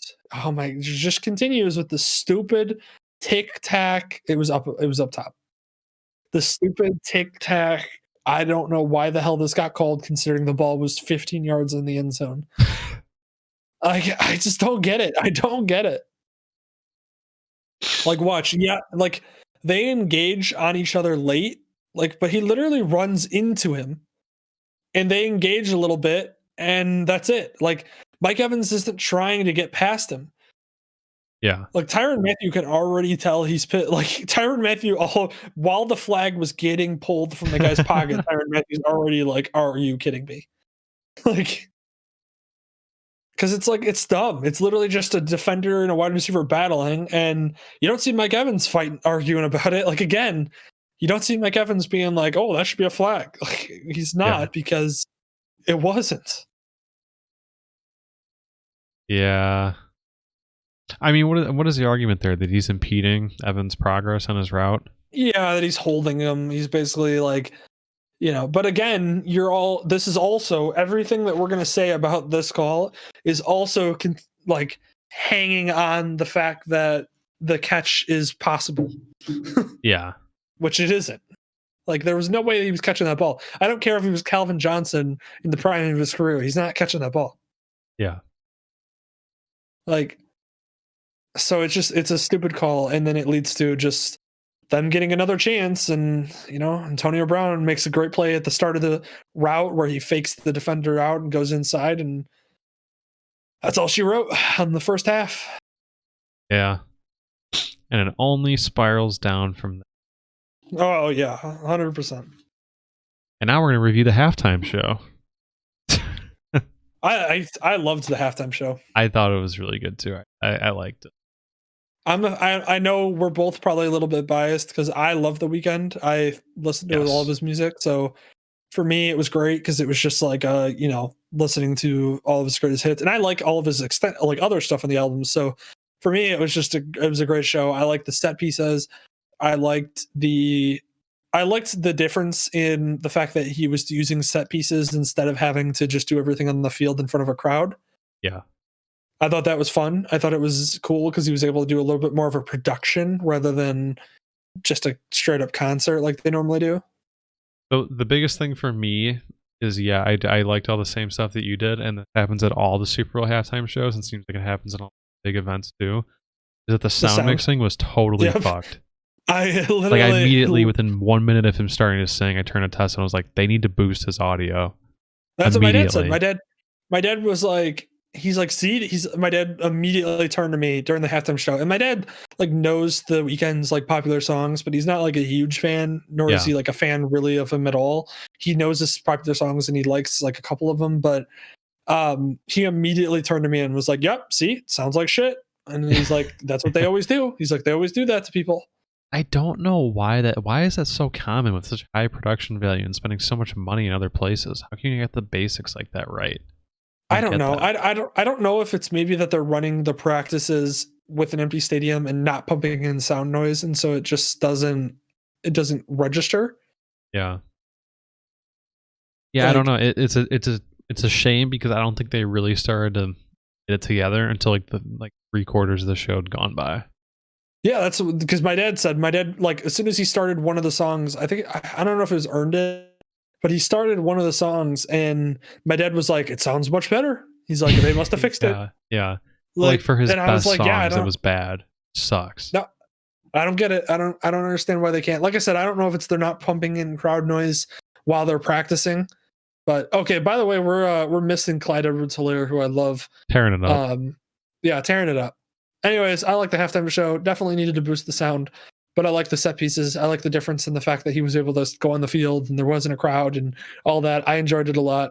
I don't really respect the haters that are like, "Oh, it was terrible." I mean, if it wasn't for you, that's fine, but you don't need to be like, "Oh, it's so garbage." It was not an objectively bad show. People literally are going to be the first person to get their little pudgy fingers out to type it's a bad show so they can get their likes on Twitter, but it wasn't. You could see the Black Eyed Peas for an objectively bad show, if you want an example. Yep. That's a bad show. Yep. No opinions. It's stupid. Yeah, rant aside. Back to the game. Third quarter, which is the last quarter that mattered. Who's this? Who just gained another 10 yards? Oh, yeah. Yeah. Yeah, that running back, that rookie running back that I was talking about how they should frickin' play. Yeah. Look at this jump cut. Look at that amazing jump cut from a rookie. Yeah. I don't understand why they didn't utilize him more. I mean, so far he was tearing it on the drive. Well, and then I think they run the play right here to Williams, and you just see Williams not bounce it outside. Watch. Doesn't bounce it outside and then cuts it in. Like, what are you doing? Yeah.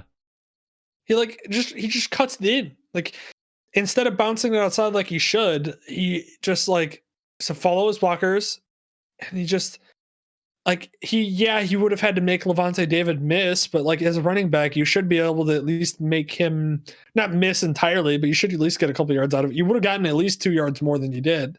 I mean, is this a case where they're keeping them like, he's their vet? I mean, he killed it in the past like 2 playoffs. Like he stepped up. I don't know what happened in this game, but yeah, Williams. He was always, it seemed like the underrated guy who would just Well, the thing is you go with the guys that you're sure of, and if they are sure of him, that's fine. But you also should go with the guy that has the hot hand. And if every single time Clyde Edwards-Helaire touches the freaking ball, he gets 6-7 yards, you should give him the ball. Yeah, agreed. Like until Clyde Edwards-Helaire gets stopped consistently for a couple plays in a row, you just keep handing him the ball. You keep getting him the ball whatever way you can. Right. Here's Patrick Mahomes doing what Patrick Mahomes does, but unfortunately not as well because he can't move as well. Like watch this spin around. This spin around would happen so much quicker and so much more athletically. Watch this spin around right here. The plant. See, he just doesn't get around quick. Yeah. And it's because he doesn't get around quick because his foot. I mean, like this is just highlighting it, but I mean, he's about to get sandwiched by 3 defenders right here. Oh, yeah. He's just on his own. Terrible. That makes a ridiculous throw, all things considered. Yeah, and Kelsey should have caught that. Kelsey should have went to the ball. I mean, he did go to the ball, but he should have caught that. You're a 6'7" tight end. You shouldn't get bodied by a linebacker. So, at least what I saw on that was he got his route cut off, right? More or less. Well, he got beat to the point of the ball. Like he got beat to where the ball was going. But like you're a tight end, you should use your body. Like you should be positioning like you see how he stops himself? You see how he stops to catch it? Yes. Like watch right before the ball gets to him, he just stops instead of continuing to come towards the ball. Like watch, he's coming towards the ball, and then he stops to catch it. And that linebacker is on your back, and you know he's on your back because you fell down and he was literally on your back. Like you have to know he's there. So you just you have to body him. You have to go towards the ball and body him. And he doesn't. And again, I don't know if it's just I can't think of the word, but basically just like knowing that he won the Super Bowl last year and having that cockiness. It's not, I'm trying to think of what the word is. Into it. No, like where he's just like not spoiled, but like I can't think of the word. But anyways, privileged perhaps. Not privileged, but like just complacent is what I was trying to go for. There we go. Okay. Complacent. Like I don't know if it's just him being complacent because they won the Super Bowl last year, so he's not as hungry. And so he's just not like fighting for it as hard as he would normally. Yeah. But it just didn't seem like none of these players were, except for Mahomes. Yeah. Except for Mahomes and Clyde Edwards-Helaire. Those are the only 2 guys that you can't talk bad about.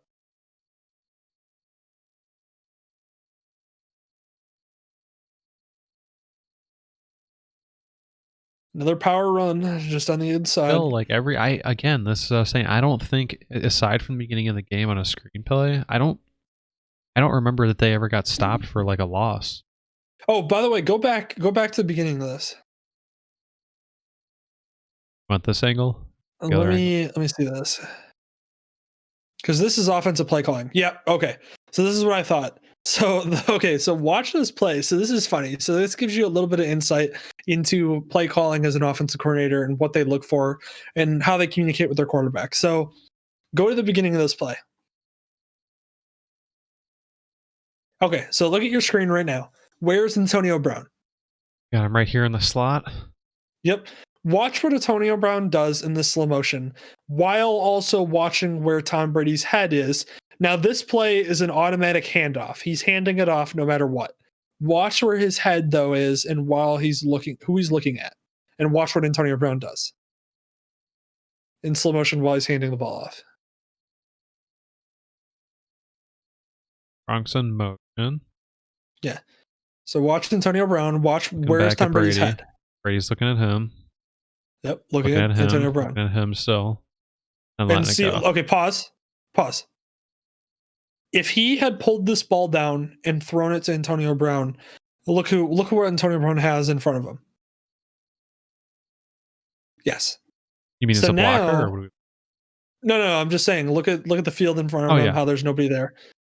Okay, now keep that in mind and watch the next play. So there's a bit of a setup coming up here. Oh yeah. This is what happens. This is the communication right here that happens. This is play calling Tom Brady, what he recognizes, what he's looking at. Wait in suspense.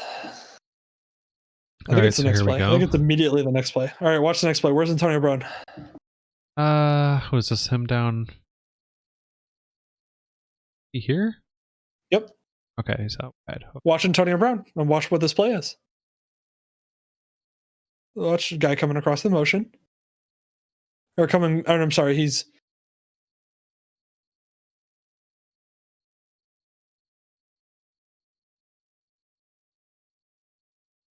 Right. So he's out wide. And go back a couple seconds. Or go back a little bit. Watch Tom Brady and watch his head. Right.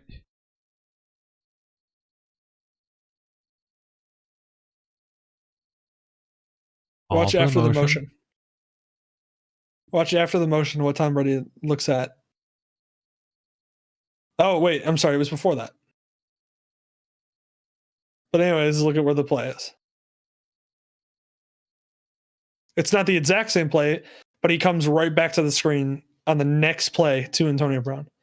Okay. Boom. Granted, it didn't go as well as it probably would have on the previous play, but they were trying to not run the exact same play so that way they didn't see it. But I mean, this was a called screen to Antonio Brown right after he saw the previous play where the screen would have worked. Right. So that's what I'm saying. That's play calling. That's where Tom Brady sees that on the field, and the offensive coordinator probably saw it too, where Antonio Brown was open, and so it was one of those where they go, okay, we're going to go right back to Antonio Brown, but we're going to run it on a slightly different setup, so that way it doesn't look like the same play, but essentially it's the same play. We're getting it to Antonio Brown immediately on the screen. Yeah, and look, here's me being wrong about Leonard Fournette catching the ball again. Yeah, this is what won me the bet war between us. Bastard. Good old Leonard Fournette. Good old playoff Super Bowl Lenny. Yeah. Gotta show up. Never know when you're gonna get back there again. He's what is he? He's a free agent. Yep. Interesting. Yeah, because he got released by the Jags. Right, and the Bucs. I watched a video today. By the way, I watched a video today that I got to send you. It's on the downfall of the Jags, and it's wild. Oh, their whole blow up from being a couple plays away. Oh, I'm sorry, being basically an offsides call away from going to this. Yep. No. I'm sorry. That was the Chiefs. That was basically them being huge bitches. Go to the beginning of this play, by the way. Yeah. So you want to see a miscue right here on defense. So pause. So what you're going to see is the linebacker that is above Gronk right now. So go to Gronk at the bottom. That guy, yep. You're going to see him catch Gronk, and what it is called that he does is catching him. He's going to catch Gronk, and then he's going to hand him off basically to the safety who's supposed to be there. And the safety that's supposed to be there is not Tyrann Mathieu on the bottom. It's the other safety. So Tyrann Mathieu is supposed to shift down. So that safety is supposed to have the middle of the field. So that linebacker is handing him off to that safety, and watch what that safety does in slow motion. Of course. It's the best tool this video player has. So watch that safety up top. Okay, so he's got him grabbed right here. So he caught him. Now he's pushing him off to the safety. Where's that safety? His back turned to him. And then pause. Go back a little bit. Well, look at Tyrann Mathieu at the bottom of the screen. Tyrann Mathieu's like, dude, like, where are you? Oh, that's funny. Tyrann Mathieu already cussing out his defender. Like, look at, he's literally like, before as Gronk catches it, he's like, are you serious? And thank God the safety made the play. He like saved himself, but like, yeah, look at it. He goes to the right when he's supposed to be covering the middle of the field. My God, imagine if you just and that's why Tyrann Mathieu's like pissed off at him. Oh, imagine if he runs that all the way back in. The frustration. 3 touchdowns, insane. He was close too. He knows it. That's why Tyrann Mathieu's yelling at both of them. Because he's like, linebacker, you need to you don't need to just pass him off to the safety. You need to also cover him, and then the safety should have been there too. So it was literally like Tyrann Mathieu was like, "Are you freaking serious?" as the play was going on. I just love Tyrann Mathieu. He's like, "Are you serious?" And then look at him yelling at him after. Watch Tyrann Mathieu at the end of the play just start yelling at the linebacker and the safety.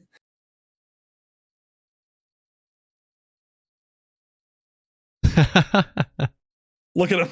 Like, come on. It's just, it's funny. That's why Tyrann Mathieu's the captain, because he knows where everybody's supposed to be. And he's like, listen, I know you were supposed to be there. You weren't. Oh. And go to the next. Oh, maybe. Oh, it's okay. I think you're on the next play. Oh, no, it was the same play. I'll just wait till the play's over. Yeah, it keeps on getting frozen here. Pressure. But anyways, yeah, that's the. I love that when you see like the communication where they're the guy, you know, he's like I said, he's the captain of the defense for a reason. It's because he knows where everybody's supposed to be, and so he knows that guy screwed up his assignment. Yeah. There we go. Oh, not the broadcast. That's too high quality. Coaches film much better. Better angle. It is better angles. Oh yeah. Well, and this is what the coaches are actually watching. Yeah. There we got a full screen. Yeah, there you go. There we go. Now we're golden. Where are we in this game? So this is coming towards the end of the third quarter. Okay, so we jumped ahead a little bit. But yeah, pretty much the only play I think I skipped was yeah, because they get that field goal after that play. Oh yes, they have a 52-yard field. Yeah. Wait, did we miss this part? Yeah, we missed that part. Like they got down the field with Gronk's pass, and then we missed this part. This is after important. I want to see this. This was the okay, yeah. This is what we were talking about earlier. Yep. The almost fumble. But jumps on top. Little. Whoop, it's just a bad snap over the top of the head. Look at that tracking, like a well-oiled gazelle, tracking that down. And that's because the center, when he was snapping the ball, held onto the ball too long. Okay. That's why it ends up that high. If he lets it go too early, it goes right into the dirt. If he holds on to it too long, it goes above his head. A little fact I read, I think that was it Ryan Suckup was Mr. Irrelevant. He was the first to be on a Super Bowl winning team. Mr. Irrelevant. Yeah, I think that came up right after this. Fun little fact. By the way, go back to the beginning of this play real quick, just because I love special teams and I love talking about it. I think the average ball to ground to kick is like 1 point something seconds. It's like 1.7 seconds or something. Just want to highlight how close this was to being blocked and how, if anything goes wrong, this play is blocked. Oh, you were not kidding. That's what I'm saying. Like, it was, if anything goes wrong on this play, it's blocked. I just want to highlight the fact that when special teams is running smooth, you don't notice it, but, you know. Not an easy field goal either, and that was very close. No, it was a great kick. Look at that one hand there. Game of inches. Yep. Cliche, but It's a very stupid saying and cliche, I agree. But it is accurate most of the time. I mean, just think about where someone's left pinky or whatever to deflect part of the ball. Bears and Eagles game. Apparently. Yeah, allegedly. No, it did. You can watch it. The ball like definitely moves from its trajectory, and it's sad. Yeah, I'm sure you watched that a course. number of times to confirm. Dude, when it happened, when the double doink heard around the world happened, it happened, and I literally stepped out of my house and then just stood on my porch with my hands on my head, just like in utter disbelief. Like I turned off the TV and just immediately stepped out onto my porch and then just stared off into space with my hands on my head, just going, that didn't happen. I was surprisingly serene for literally seeing it happen in real time. And I really should have just walked out of the bleachers, like straight out, like onto Michigan Avenue. Well, the other problem too is for Bears fans, it didn't come out of the blue, like because literally we had watched him doink like 11 times that season, so or 6 times that season, or whatever absurd number of times you should doink the ball.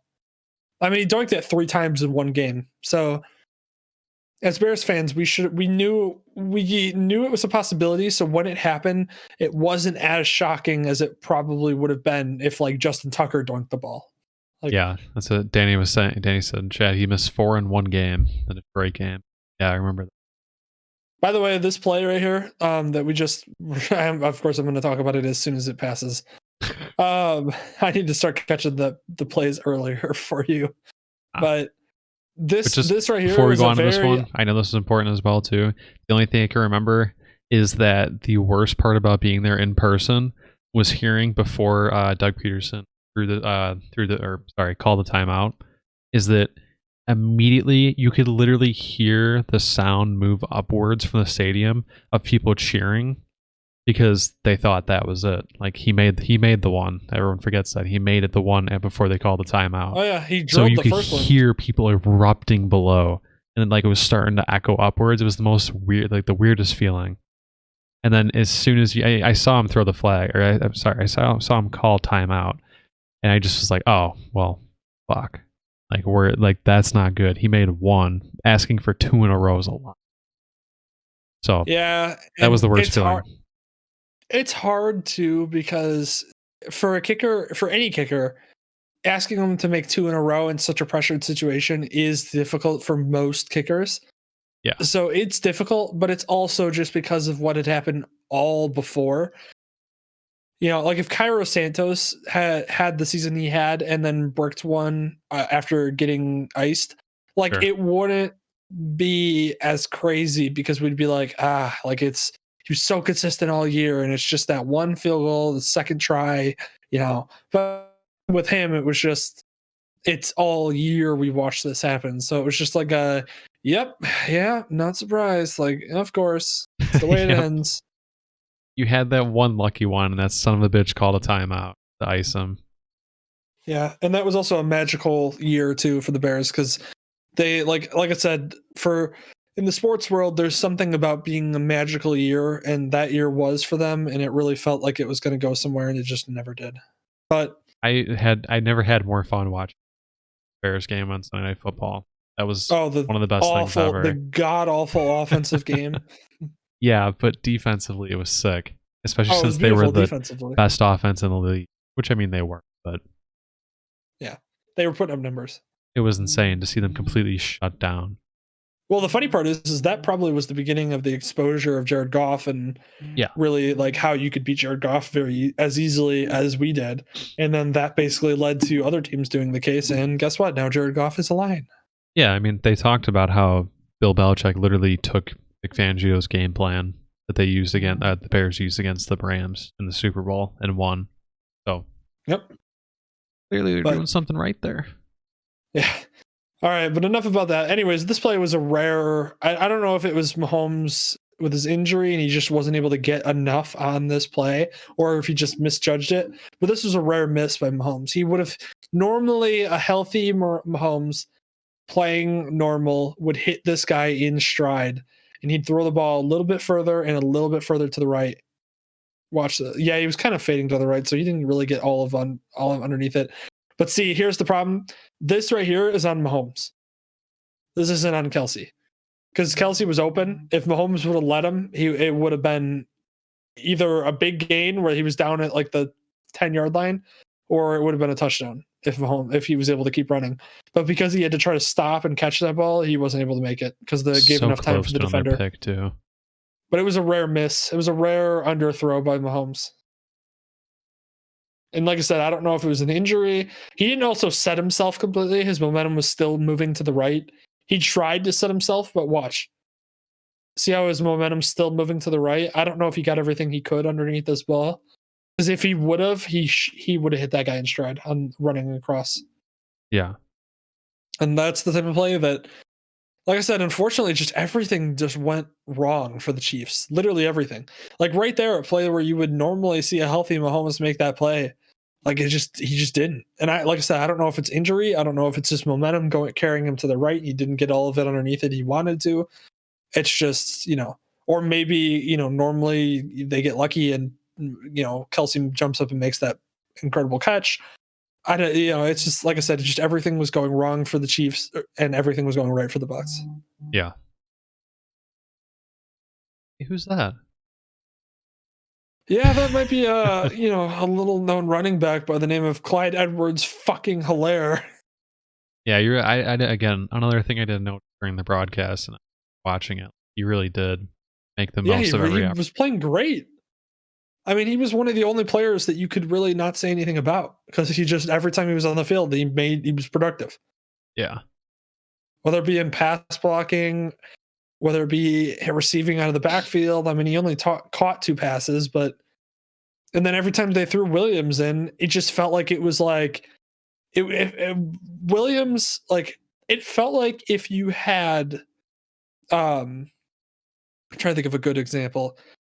Like if you had like Clyde Edwards-Helaire was running similar to like for the I don't want to default to the Bears, but like if David Montgomery was running and then you brought in after David Montgomery, you brought in like whoever the backup was, or like Christian McCaffrey, running the ball every time. Like Clyde Edwards-Helaire was that to a certain degree, and then you brought in Mike Davis or somebody or whoever the backup is, and it's just not as good.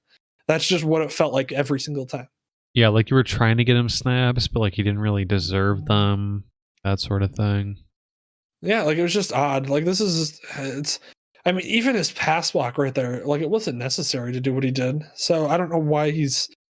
It was just odd. The whole thing was odd. You don't have to go back if you don't want to. No, I'm just curious. What happened here? It seemed like Watkins was open. Yeah, I guess I can actually look beyond just the offensive line and what's happening in the backfield.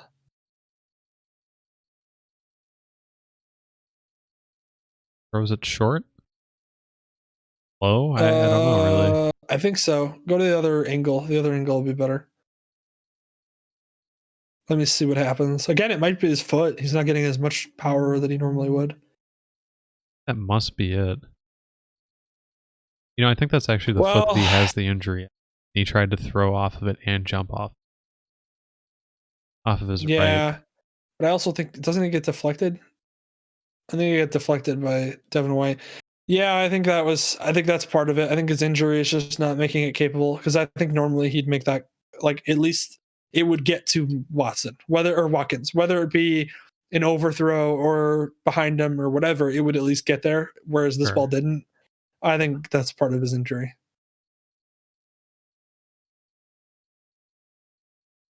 Oh, this is great. Well, this is great pass coverage. This is great pass coverage by Lavonte David.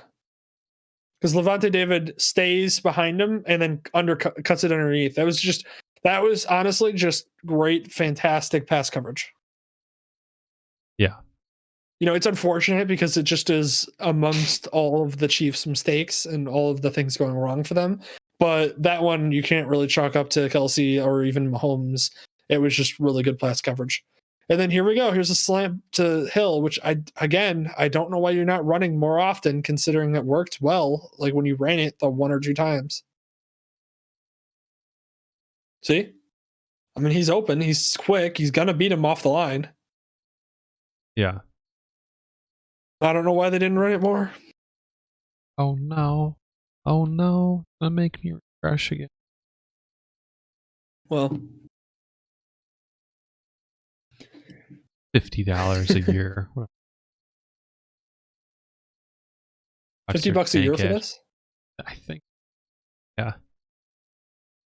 I mean, like that would be okay, but like the NFL season's not a full year, so that's kind of annoying. Yeah, I think it's their whatchamacallit deal for the off season. Let's see, is this where we left off at? I believe. Yes. Yeah. Yep. Patrick Mahomes Hill beats him. So we're moving into the third quarter. By the way, this is it. No scoring past this point, which is wild to me. Not even a field goal.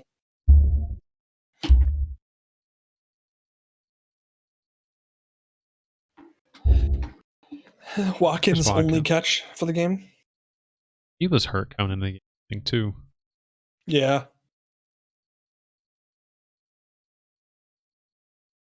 This is just a good zone defense just wasn't there. That's again one of those zone beating routes where you just get right up the seam and you just sit right inside the seam in between the linebacker and the safety in the corner. It's like if there was a triangle coverage between the safety, linebacker, and corner, you just sit like right in the middle of it and none of those guys can get there fast enough. That's basically what they just did right there. Yeah. See, and this is where his mobility, just the accuracy, he's trying to make something happen. It's just not there. This goes a little bit sailed off the top. Mm-hmm. And that's because you're compensating with your arm and you're not getting the power that you normally get in your lower body. Yeah. I mean, the good news is it's happening in the third quarter, like the end of the third quarter and into the fourth quarter, which the fourth quarter, like absolutely nothing happens. So. Oh, yeah. So, good timing. The slow part of the game. Mm-hmm. Well, it's just the desperate part of the game is what I would call it, where basically it's just Chiefs are desperate to try to get anything to go, and they just can't. They're just not doing what the Chiefs normally do, and that's just leading to basically, unfortunately failed. There's the pass where he sails it. Like I said, I think that might be a factor of his body's not underneath him like he normally is, and so the power is not there. And you're trying to compensating with your arm, and when you compensate with your arm, typically you tend to overthrow the ball. Yeah. That's just what happens whenever you try to compensate with your arm.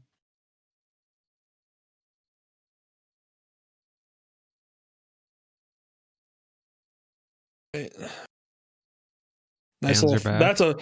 That right there is a great throw. That's a great Chiefs play.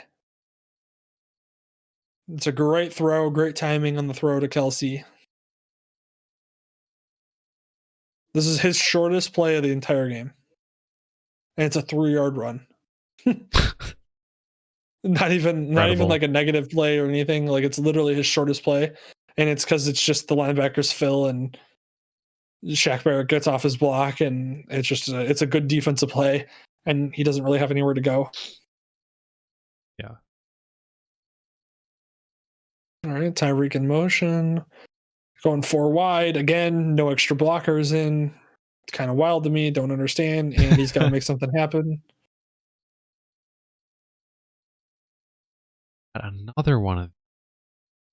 Well, this is if this play happened, like if this was completed, it would have been a ridiculous touchdown. But like we've said that 3 times so far, it's crazy. I know. It's just all the ones you expect them to normally make, and they normally do make. It just didn't happen. Literally 0 times. Yeah, but that's what happens. That's what happens when you don't have any offensive tackles like you normally do. You're Literally any given Sunday. here's that Embodied play. here. There you go, done. This is ridiculous. Not only does This he get wasn't this even an off, but he incredible one. also it's also I know it's the play right before the ultra ridiculous. This on a level from 1 to 10 of difficulty is like a 9, and then the next play is like a 15. It's like this is ridiculous. Like shakes out of that, shakes off of that, still trying to figure out downfield. Gets wrapped up, spins, throws off his back foot as he's getting sacked. Still somehow makes it a somewhat potentially catchable ball in the corner of the end zone. They're really gonna fuck us on the film like this, and they didn't even keep it in the shot. Really? This is the best angle we have of how close it was. Okay, by the way, look at these Bucs fans. Right here. Already thinking the play was over. Imagine that's a touchdown. Oh, if that's a touchdown, that's one of the greatest plays I've ever seen in Super Bowl history. Same with the other play, the next play. That's the ridiculous thing. You instead of hearing that once like a decade, it's like, oh, the next play. Look at going left, fades back to the right, fakes out him, going to the right. Shaq Barrett finally gets to him. Somehow, some way, if that was like a star wide receiver, like like even like on the other side of the field, if that was like a Mike Evans or a Godwin, that was probably a catch. Yeah. It's just unfortunately it was to Pringle. And no offense to Pringle, but he's a special teamer. I mean, there's a reason why he's not, And this play, oh my God. You want to talk about beautiful? I don't think, like I said, there's not many quarterbacks in the history of the game of football that could have made this throw. Like a prime Aaron Rodgers is somebody who I think could make this throw, like as accurately too. But like I can't think of very many other, if anybody. I mean, just look at that. And the fact that, by the way, it's Williams again. Oh, in the yeah, game. of course it is. Yep. I told you I don't understand why he's in the game as much as he is. Is it not highlighting the play anymore? Yeah, everything. Oh, wait, there it is. Did I get it? Isn't the play right there? Wait, no. Here it is. Oh, yeah, 4th down. Yeah, absolutely have to watch that one again.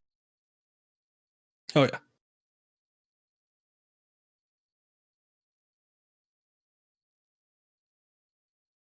I want to see the absurd. backwards angle of this. Oh my God. It's ridiculous. Again, no scope headshots across the map. It literally hits him in the freaking helmet. If a ball hits you in the helmet, you need to catch that ball. Yeah. Was it a 360 too? Oh my God, it was. He 360 no scoped him across the map and he still missed it. Come on. Boom. Let's see. Where did that ball leave his platform? Oh yeah, there. Right there. Look at him.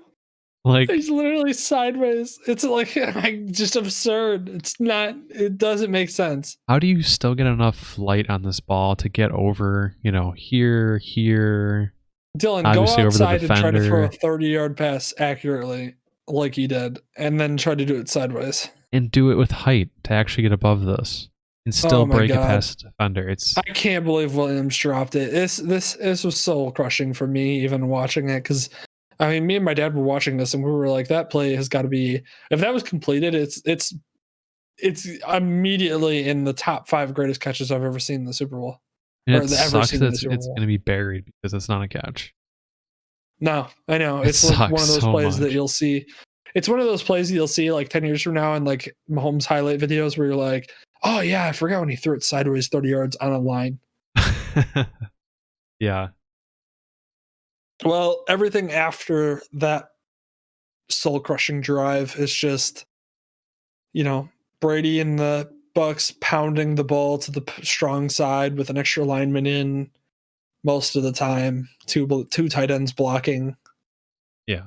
I mean, you look at that play right there. You have at the start of this play, they have on the same side. So, like, they're broadcasting where they're going to run the ball. Because if you look at all of these runs, I mean, just pause right now. Where do you think the ball's going? Yeah. This side. And they motion Godwin in, so he's an extra blocker on that side. And they have an extra offensive lineman in.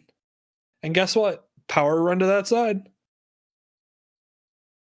I mean, it's just they're broadcasting like, hey, we're going to the side. 73 is an extra blocker in. 80, Gronk is in blocking. They motion Godwin in to block. They literally are like, hey, we're running to this side right through this gap, and we're going to tell you about it, and you're not going to stop it.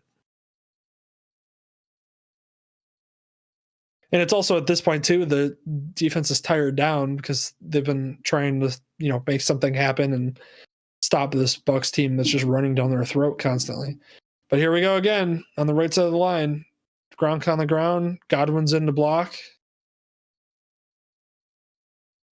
I mean, it's a great play by the linebacker, but it doesn't help you when you're down as many points as they were. Yeah.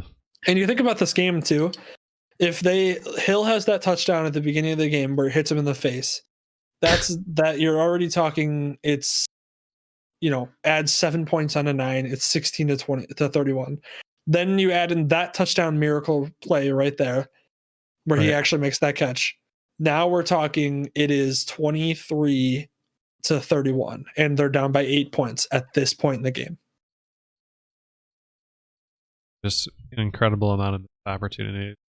Yeah. I mean, that's the game of football, is those two plays where it hits them in the face in a touchdown scenario, both plays, and they drop it, and that's what happens. Yeah.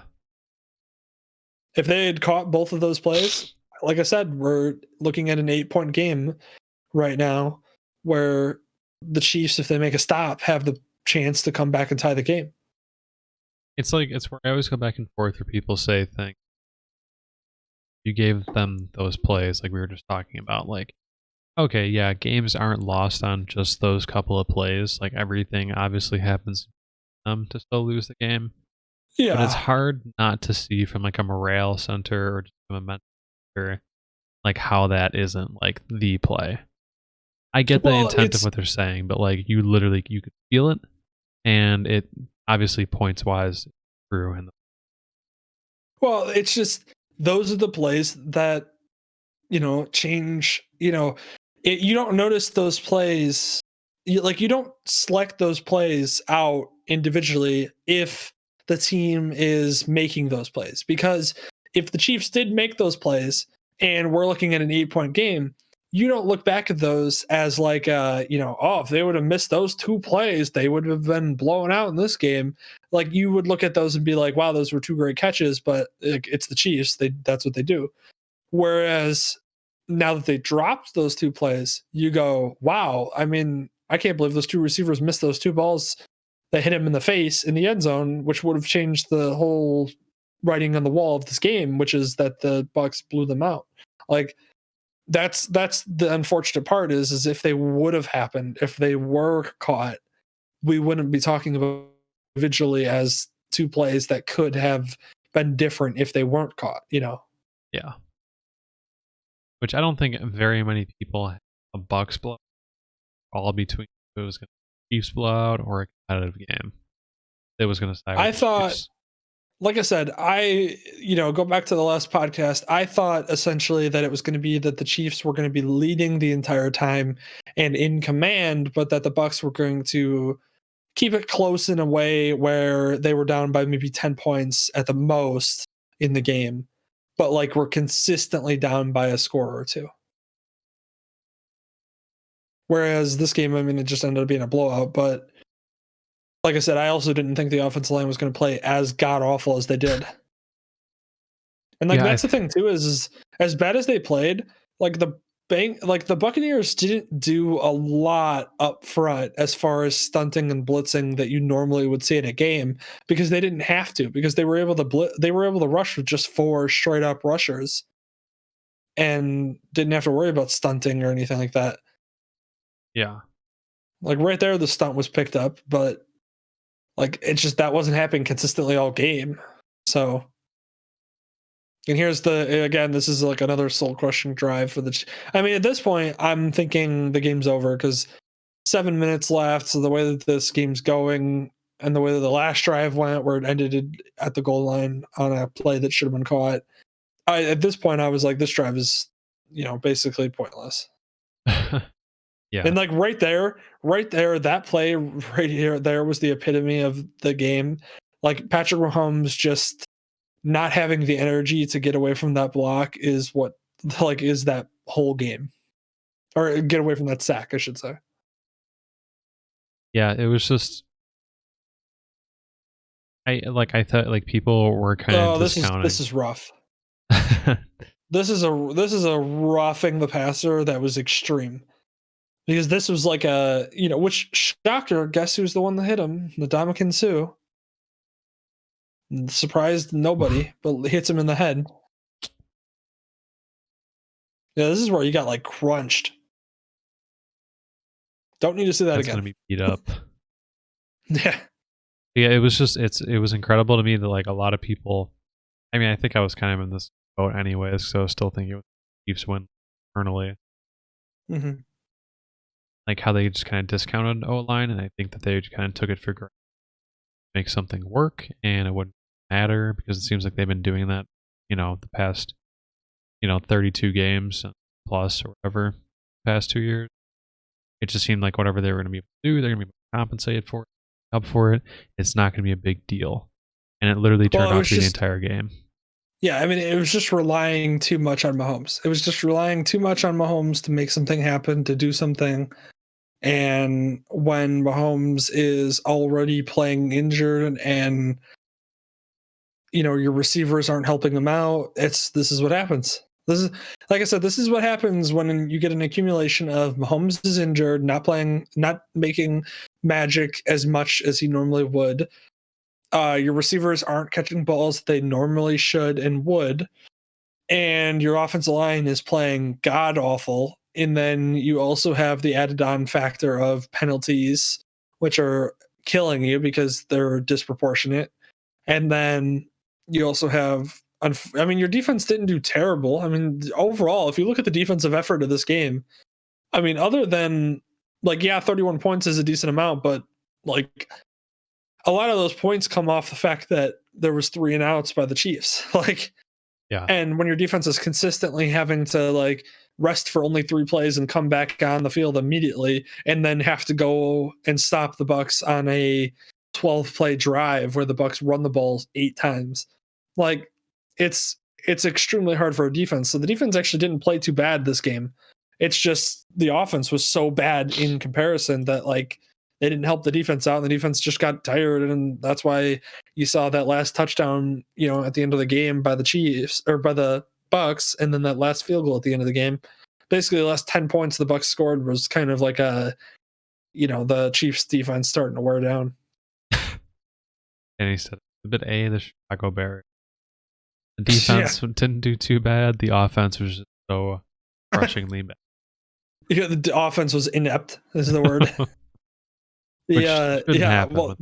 I mean, that's the definition of the Bears season is the defense just at some point gives up and is like, listen, we can't do this. We can't carry you on our backs for 4 years straight. Yeah. Crumble. And what's funny too is I actually heard a stat line that said that the Bears defense, as far as playing consistency, so how consistent the defense plays every game, the defense for the Bears was in the top 15 in the league as far as defensive production. And then as far as defensive consistency, they were number 1. Oh, yeah. So not only were they in the top 15, but they also were the most consistently playing defense in the league. So they literally were playing consistently at a top 15 level and just couldn't carry a god awful, historically bad offense. Where we, yeah. Yeah, I mean, remember when we in an entire half had -4 yards or whatever it was, a -1 yard. My God, which time? I immediately thought I of the forget. Eagles game like 4 years ago. Yeah, well, I mean that too, but Jimmy I forget Clausen. which game it was exactly this season, but it was one of the games where we literally went -1 yards for like the half. And it was just like his total offensive yards. And it was like I God. don't think I've ever seen that in my lifetime. Like Like, how like do I you not think if just we accidentally honestly fall trotted forward? yeah, like I think if we honestly trotted out like the like Lincoln Way West Warriors, they'd be able to like QB sneak for a couple yards and do something. Like it was just so bad. It was like an NFL offense I've never seen before in my life that was just so bad where they ended up with a total of -1 yards for the half.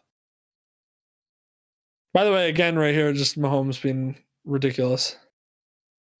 Yeah, see, see, again, this is where that was like, obviously, I was hyped up because of the game at the time when I saw that, and that's how it pissed me off more than it should have. But it's stupid in the first place. And I even saw like a picture of Oh. him celebrating in the parade, and he was like deucing the cameras, and I was like, dude, let it go. So Like you should this was in not. retaliation, though. Huh? This was in retaliation to Tyreek Hill doing this to him, which is Yeah, why this is on a totally play valid. where he got destroyed and he got beat hard. Yeah. Which is also funny because like what you're going to retaliate to him for doing it? Like he beat you really badly on that play. That's why he was able to do it. That's why he was able to do a backflip on the freaking play because you sucked. So like you come and make this one play right here in a desperate situation where Mahomes heaves a desperate play to Tyreek Hill on a route that was basically broken because Tyreek Hill was having to come back to the quarterback. You make that play on fourth down to end the drive, and you go, you deuce him in the face like as a retaliation. Like, dude, you're like literally like I don't know how many times I could say it, but like grow up. Like you're in the But like NFL. the same analogy to this too, though, is like Tyrann Mathieu doing the thing where like he freaks out about doing nothing on a play that we were talking about earlier. They're like almost the same. They didn't do Well, anything. They probably didn't deserve to gloat about it. They still did. well, Tyreek Hill acting like that on a play where he did nothing is a little different because this is like obviously it was like in the center of Anton Winfield's head that oh, this guy deuced me earlier in the season when he beat me badly on a route. So I'm gonna deuce him the next time I get a chance because that's what he had to be thinking. Like Sure. there's no way that you just suddenly immediately like remember that he did that to you earlier in the season and retaliate like in the Super Bowl. Like Yeah. unless you're thinking about it. So that's the difference. The difference between Tyrann Mathieu celebrating on a play where he really didn't do anything versus him like in his head, like I have to retaliate. Like I have to remember that and do it to him when I get the They're chance to next time. psychopaths, though. We went over this. We know this. That's what they are. They Yeah, have but to do it like even to work. like I said, even him getting a photo like in the parade where he's like turning to the reporters and like deucing the reporters. It's like, dude, like you won the Super Bowl. Like what else do you need? Like what like I didn't like even see that. That's funny. I don't know what else to tell you. Like sorry that you got beat so badly on a play that Tyreek Hill was able to douche you and then do a backflip. Like play better. Like what do you want from me? Yeah. Like wow, you really got him back on that fourth down play where Patrick Mahomes was running for his life and tried to make something happen on a bad throw to Tyreek Hill. Like what? Hey, Like it made for a great picture. yeah, a great picture that was dumb as hell. And then every Twitter, sports Twitter was like, oh, deucing Tyreek Hill for the retaliation. I'm like, why? Because what his play that he made was so much better than Tyreek Hill blowing past him and having so much time, beating him so badly that he was able to turn around, deuce him, and do a backflip. Like, wow, great retaliation, buddy. Like, Yeah. if he would have intercepted Tyreek Hill on a great play and then deuced him, I would have had more respect for the play. Oh my. That just adds on to it. That wasn't actually. I was misremembering, but No, that was the play where I was like, was it intercepted? And you realize it just hit the ground. yeah. They're pretty much just getting curb stomped the rest of the game. What? They're pretty much just getting curb stomped the rest. It's just sad. The rest of the game is just sad. Yeah. By the way, I want to point out too that in the ending of the game, they give the MVP trophy to Tom Brady. No surprise to anyone there that they give the MVP trophy to a guy who threw for 200 yards. But like, I know defensive players never are going to get any recognition whatsoever as far as trophies go, unless it's Defensive Player of the Year, because that's just the way it goes. But, except for, oh god, who was it? Starts with a K in the Seahawks. Cam Chancellor? Yes. Yeah. Well, that's because he was playing out of his mind. He was one of the best safeties in football, if not the best safety in football. And he was actually my favorite player on that team. I was actually rooting for him the most, but that's why as soon as you said the K team, I was like, oh, it's Cam Chancellor. Yeah.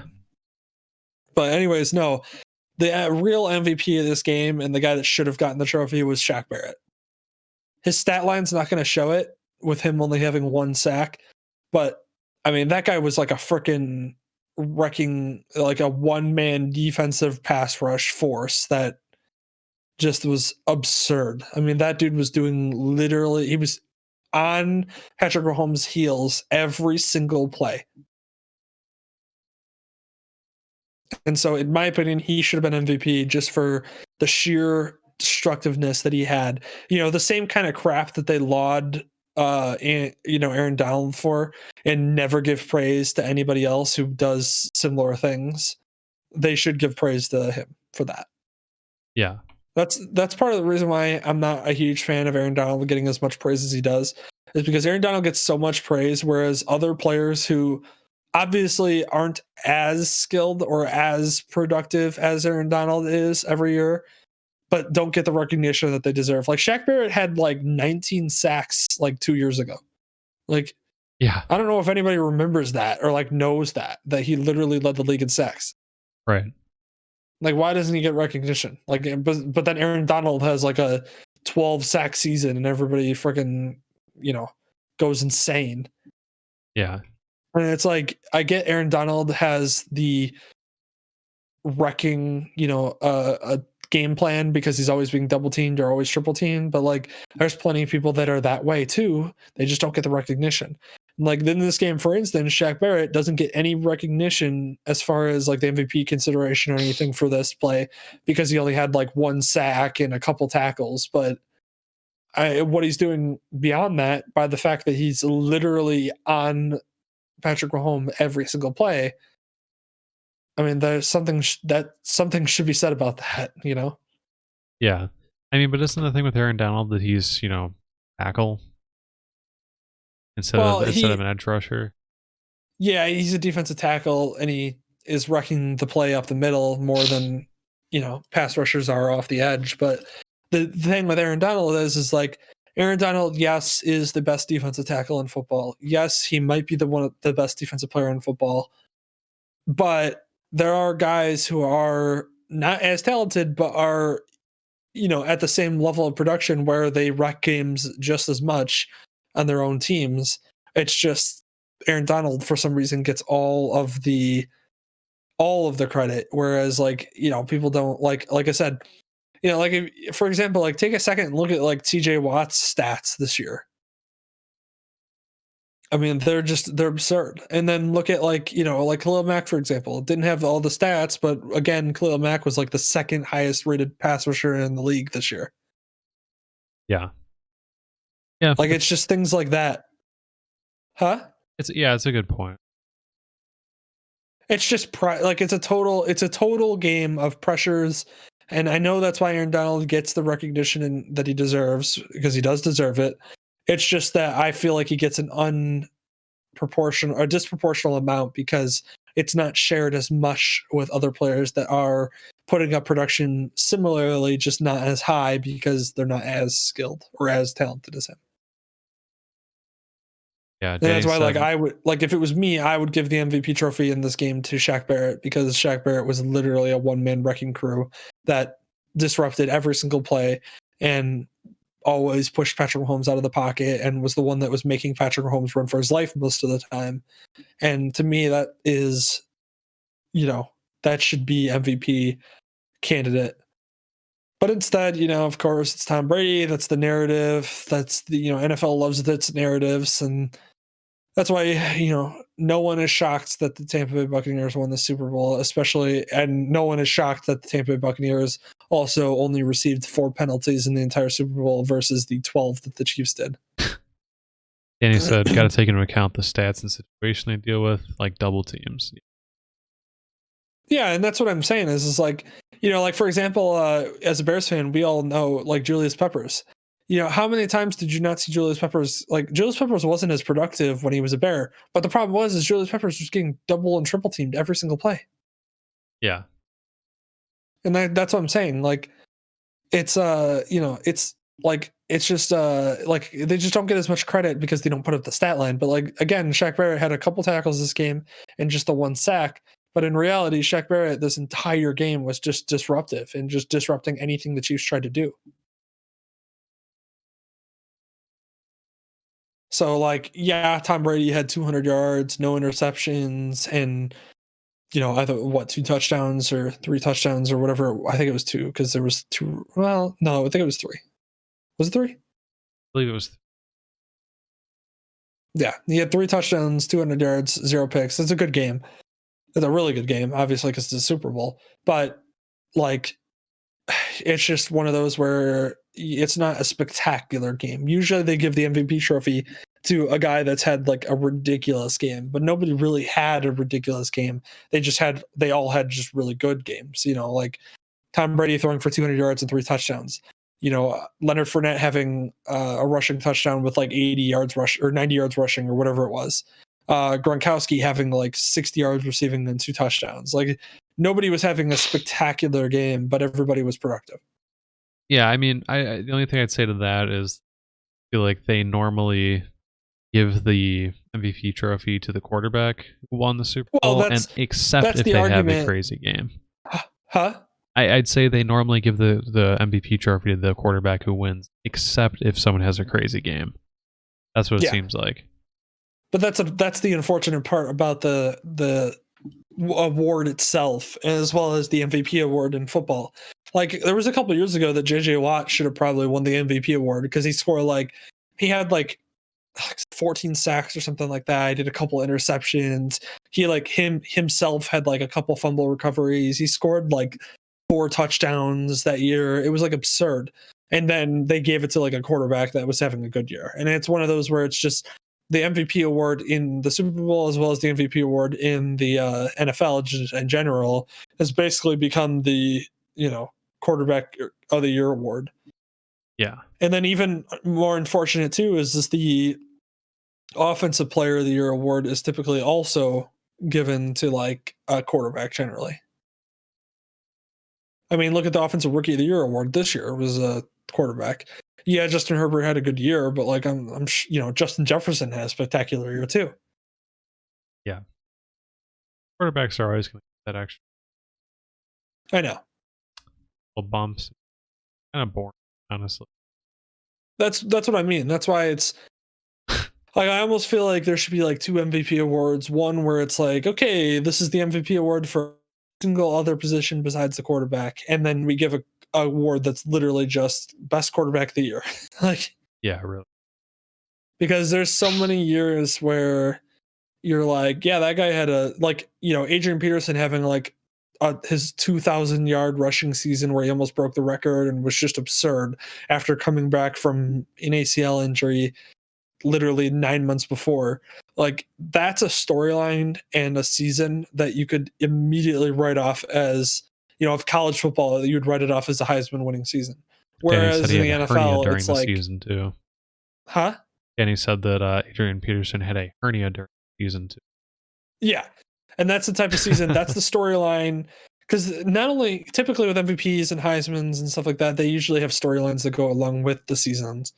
And that's the type of season and storyline that you could get behind to make him an MVP. But guess what? He didn't win it that year because I forget whatever quarterback was having a good year that year won it. But Yeah. It's one of those where it's just the word is basically become whatever quarterback is the best that year, we're going to give it to them. And yeah, there are some years where quarterbacks are just playing out of their minds, like Patrick Mahomes throwing for 50 touchdowns. Like that's where you go like, oh, okay, they're having an outlier year. But for a lot of the skilled positions and like I said, guys like a JJ Watt that one year or like an Adrian Peterson that one year, like those guys should have the recognition and they get, I'm sure they won the Defensive Player of the Year award or Offensive Player of the Year award, but it's not the MVP of the league, which is something else, Yeah. Danny also pointed out the last 2 Steelers Super Bowl MVPs were a wide receiver, I believe. Gotcha. Yeah, I think it's because I don't remember if because if I remember correctly, not Urlacher. I don't know why I said that. Ben Roethlisberger, like 2 of his Super Bowls, he played like really like crappy. Yeah, if I remember correctly. One of the worst quarterback. Still winning. Yeah, he played like god awful. Like especially his first Super Bowl, I think he threw for like 160 yards and like 2 picks or something like that. It was something stupid. Yeah. Yeah, they just generally. I mean, the Super Bowl MVP trophy is generally, is generally a little bit more exclusive or inclusive to other skilled positions. But I mean, last year everybody was calling for Williams to get the Super Bowl MVP trophy, and Mahomes got it. If you remember, Didn't Wagner win it for the Steelers? That was that's what you said earlier. The Chancellor. Yeah, but that was that was Legion of the Boom. That's one of those outlier defensive years where like the 2015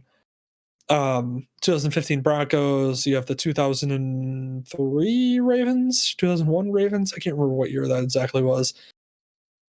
Yeah, like those are the outlier years where like the defense is more effective. And like I said, the Super Bowl. Oh, MVP wait a second. Hold up. It wasn't Cam Chancellor. It was Malcolm Smith. Oh, I knew that was different. That's right. Yeah, because I remember that because when he was getting his interview after the game, that's when the dude stole the microphone and was like 9/11 was incorporated by our government or something like that. I don't remember that. Dude, you don't remember that? No. If Danny's in the chat, I wonder if he remembers that too. Because I remember watching the press conference after the game, and because Craig was with me, we watched the Super Bowl together. And after the press conference, like Malcolm Smith went on the press conference, and then immediately as he was about to start talking, some dude just grabbed the mic and was like, 9/11 was orchestrated by our own government for blah blah blah, and then he just like dropped the mic and like ran off. Whoops. It was absolutely hilarious. If you could pull that up on YouTube real quick on the stream. Yeah, let me do that, and also turn your video on and off again. Looks like it lost your connection.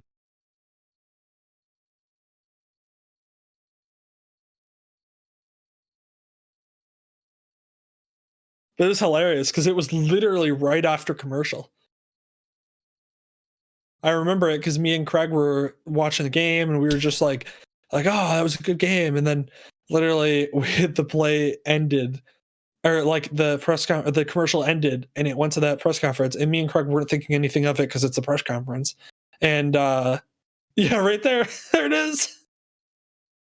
I don't know why I'm not hearing any. Oh, I see here. See, watch. Look at it. 9/11 was perpetrated by people within our own government. 9/11 was orchestrated by our own government. Blah, blah, blah, and then he like says something else, and then he walks off. Never think about being MVP. I remember this. This is fantastic. Because, like I said, when me and Craig were watching it, me and Craig turned and looked at each other, and we're like, "What did we just see?" All right. Wow. Is everybody all right?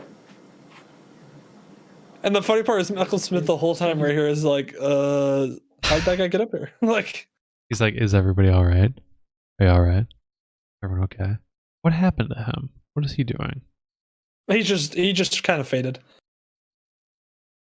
He just kind of basically, like, he had a really, really good game, and he was like young, and they thought he had a lot of potential because he shined in that game, obviously in the biggest spotlight, and then he kind of just never had the production that everybody expected him to have after that game, and just never lived up to the hype.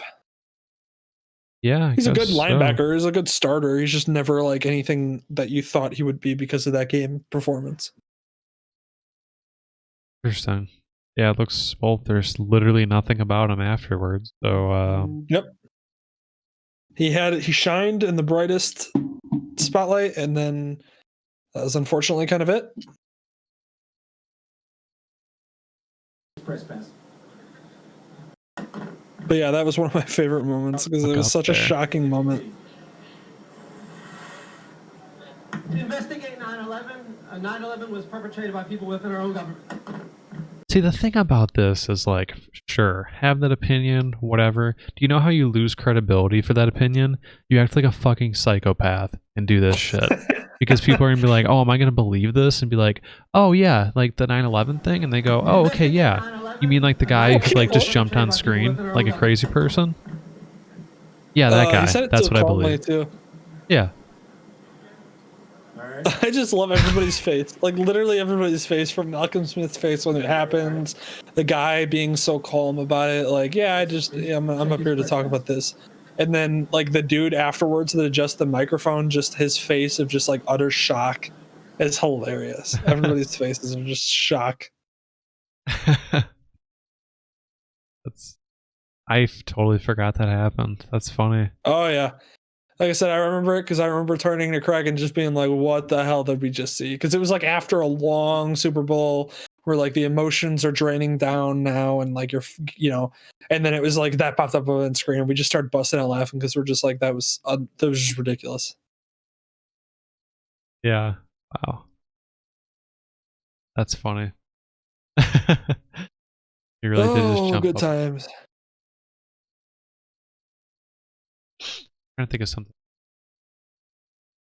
I couldn't think of anybody like jumping on the mic public or anything. I was just trying to think of how long ago and exactly where I was when it was the Seahawks and the 49ers championship game, because I feel like that was the last like really, I don't know, like shocking TV moment, but like they played it on so many times. Like Richard Sherman's whole thing. The funny part about that too is everybody was like, Richard Sherman's such a thug and everything like that. That was the word that was used, was thug, which was absolutely just stupid. Yeah. But it was hilarious because this whole thing happened when he said, I'm the best corner, blah, blah, blah, and now everybody in America knew his name because of course they broadcasted it. And the best part is like, not like maybe a week after this happened, like all of a sudden you start seeing like Beats commercials with Richard Sherman, and you're like, yeah, those were filmed like a while ago, and the fact that they're now coming out a week after this is not shocking. My favorite part about this is looking at Aaron Andrews' face, like immediately she sees like, oh, this is where this shit's gonna go, huh? Look at this. Yeah. Especially because he just walks off. I love that. Yeah, I love that she's just letting him go. Like she just doesn't say anything. She's like, Aaron Andrews is a good reporter, and except for this. Like who's talking about you? Who was talking about you? Well, I mean, listen, when you walk into an interview thinking that you're going to have a normal interview with a player, and then they start going off like that, I don't shun her for the fact that she was a bit shell shocked. Oh no, it was hilarious. She handled it perfectly. It's hilarious. I just think it's so funny how it caught him off guard. Who's talking about you? Oh yeah, because he was just not expecting that. But I mean, she wasn't expecting what happened. She asked the question because she's like, I have to see where this goes. Them, those people. The funny part is, the funny part is, you listen back to it, Richard Sherman really doesn't say much about like anything controversial. He literally is just like, I'm the best receiver, I'm the best corner. Like, you don't come talking to me, I'm the best corner. Like, it was just like it was one of those things where like, oh my God, like America was like, oh my God, so shocking. And then you listen back to it like years later and you're like, yeah, I don't really think that's that big of an issue. I read an article where Jalen Ramsey told every quarterback in the NFL that they're trash. And like, this is not shocking to me. Yeah. That's fun. That's like another thing that makes me think about that is, you know how like Ellis, like going kind of shifting a little bit, but same kind of idea as like looking back on it, it's not as shocking. Is, do you remember Louisville? Louisville, I should say, getting in trouble for like the having prostitutes for recruits in college basketball? I don't actually. Okay, so there was a big controversy where basically they were recruiting players, and when they had the players on recruitment trips, they would have a prostitute ring where they would literally have prostitutes for them. That seems a little bit different. A little bit worse than this. Well, here's my thing that I thought was hilarious is that coach got fired, got in trouble, blah blah blah, all that happened. Then there was other times where like Cam Newton got paid, and that was that big issue, and they got in big trouble. Funny part is I think back to Ohio State. Ohio State like fired their long-term head coach and shunned 3 of their players, and you know what they did? They sold their so when Ohio State plays that school up north, their rival, they get a pendant afterwards if they win or something like that. It's kind of like an iconic thing. They sold those they traded those pendants to a tattoo artist for tattoos, and that's what led to the university having to fire the coach, and it was a big deal, and it was a big controversy, and the players got shunned, and it was just a big deal. Oh. And it was like, dude, thinking back on that, like Louisville literally running a prostitute ring for recruits. Meanwhile, like Ohio State getting blasted for a couple recruits trading tattoos for merchandise. Right. That was their own merchandise. Like I look back on that, and like if I heard that in the news now, I'd be like, okay. And go on. So you're like, all right. Like, is it gonna get worse? Back over to you. Did they kill someone? But they sold their own pendants they got for tattoos, and you'd be like, okay. Like, so they weren't doing like drugs or like running from cops or beating some pulling a Ray Rice or like beating some woman around.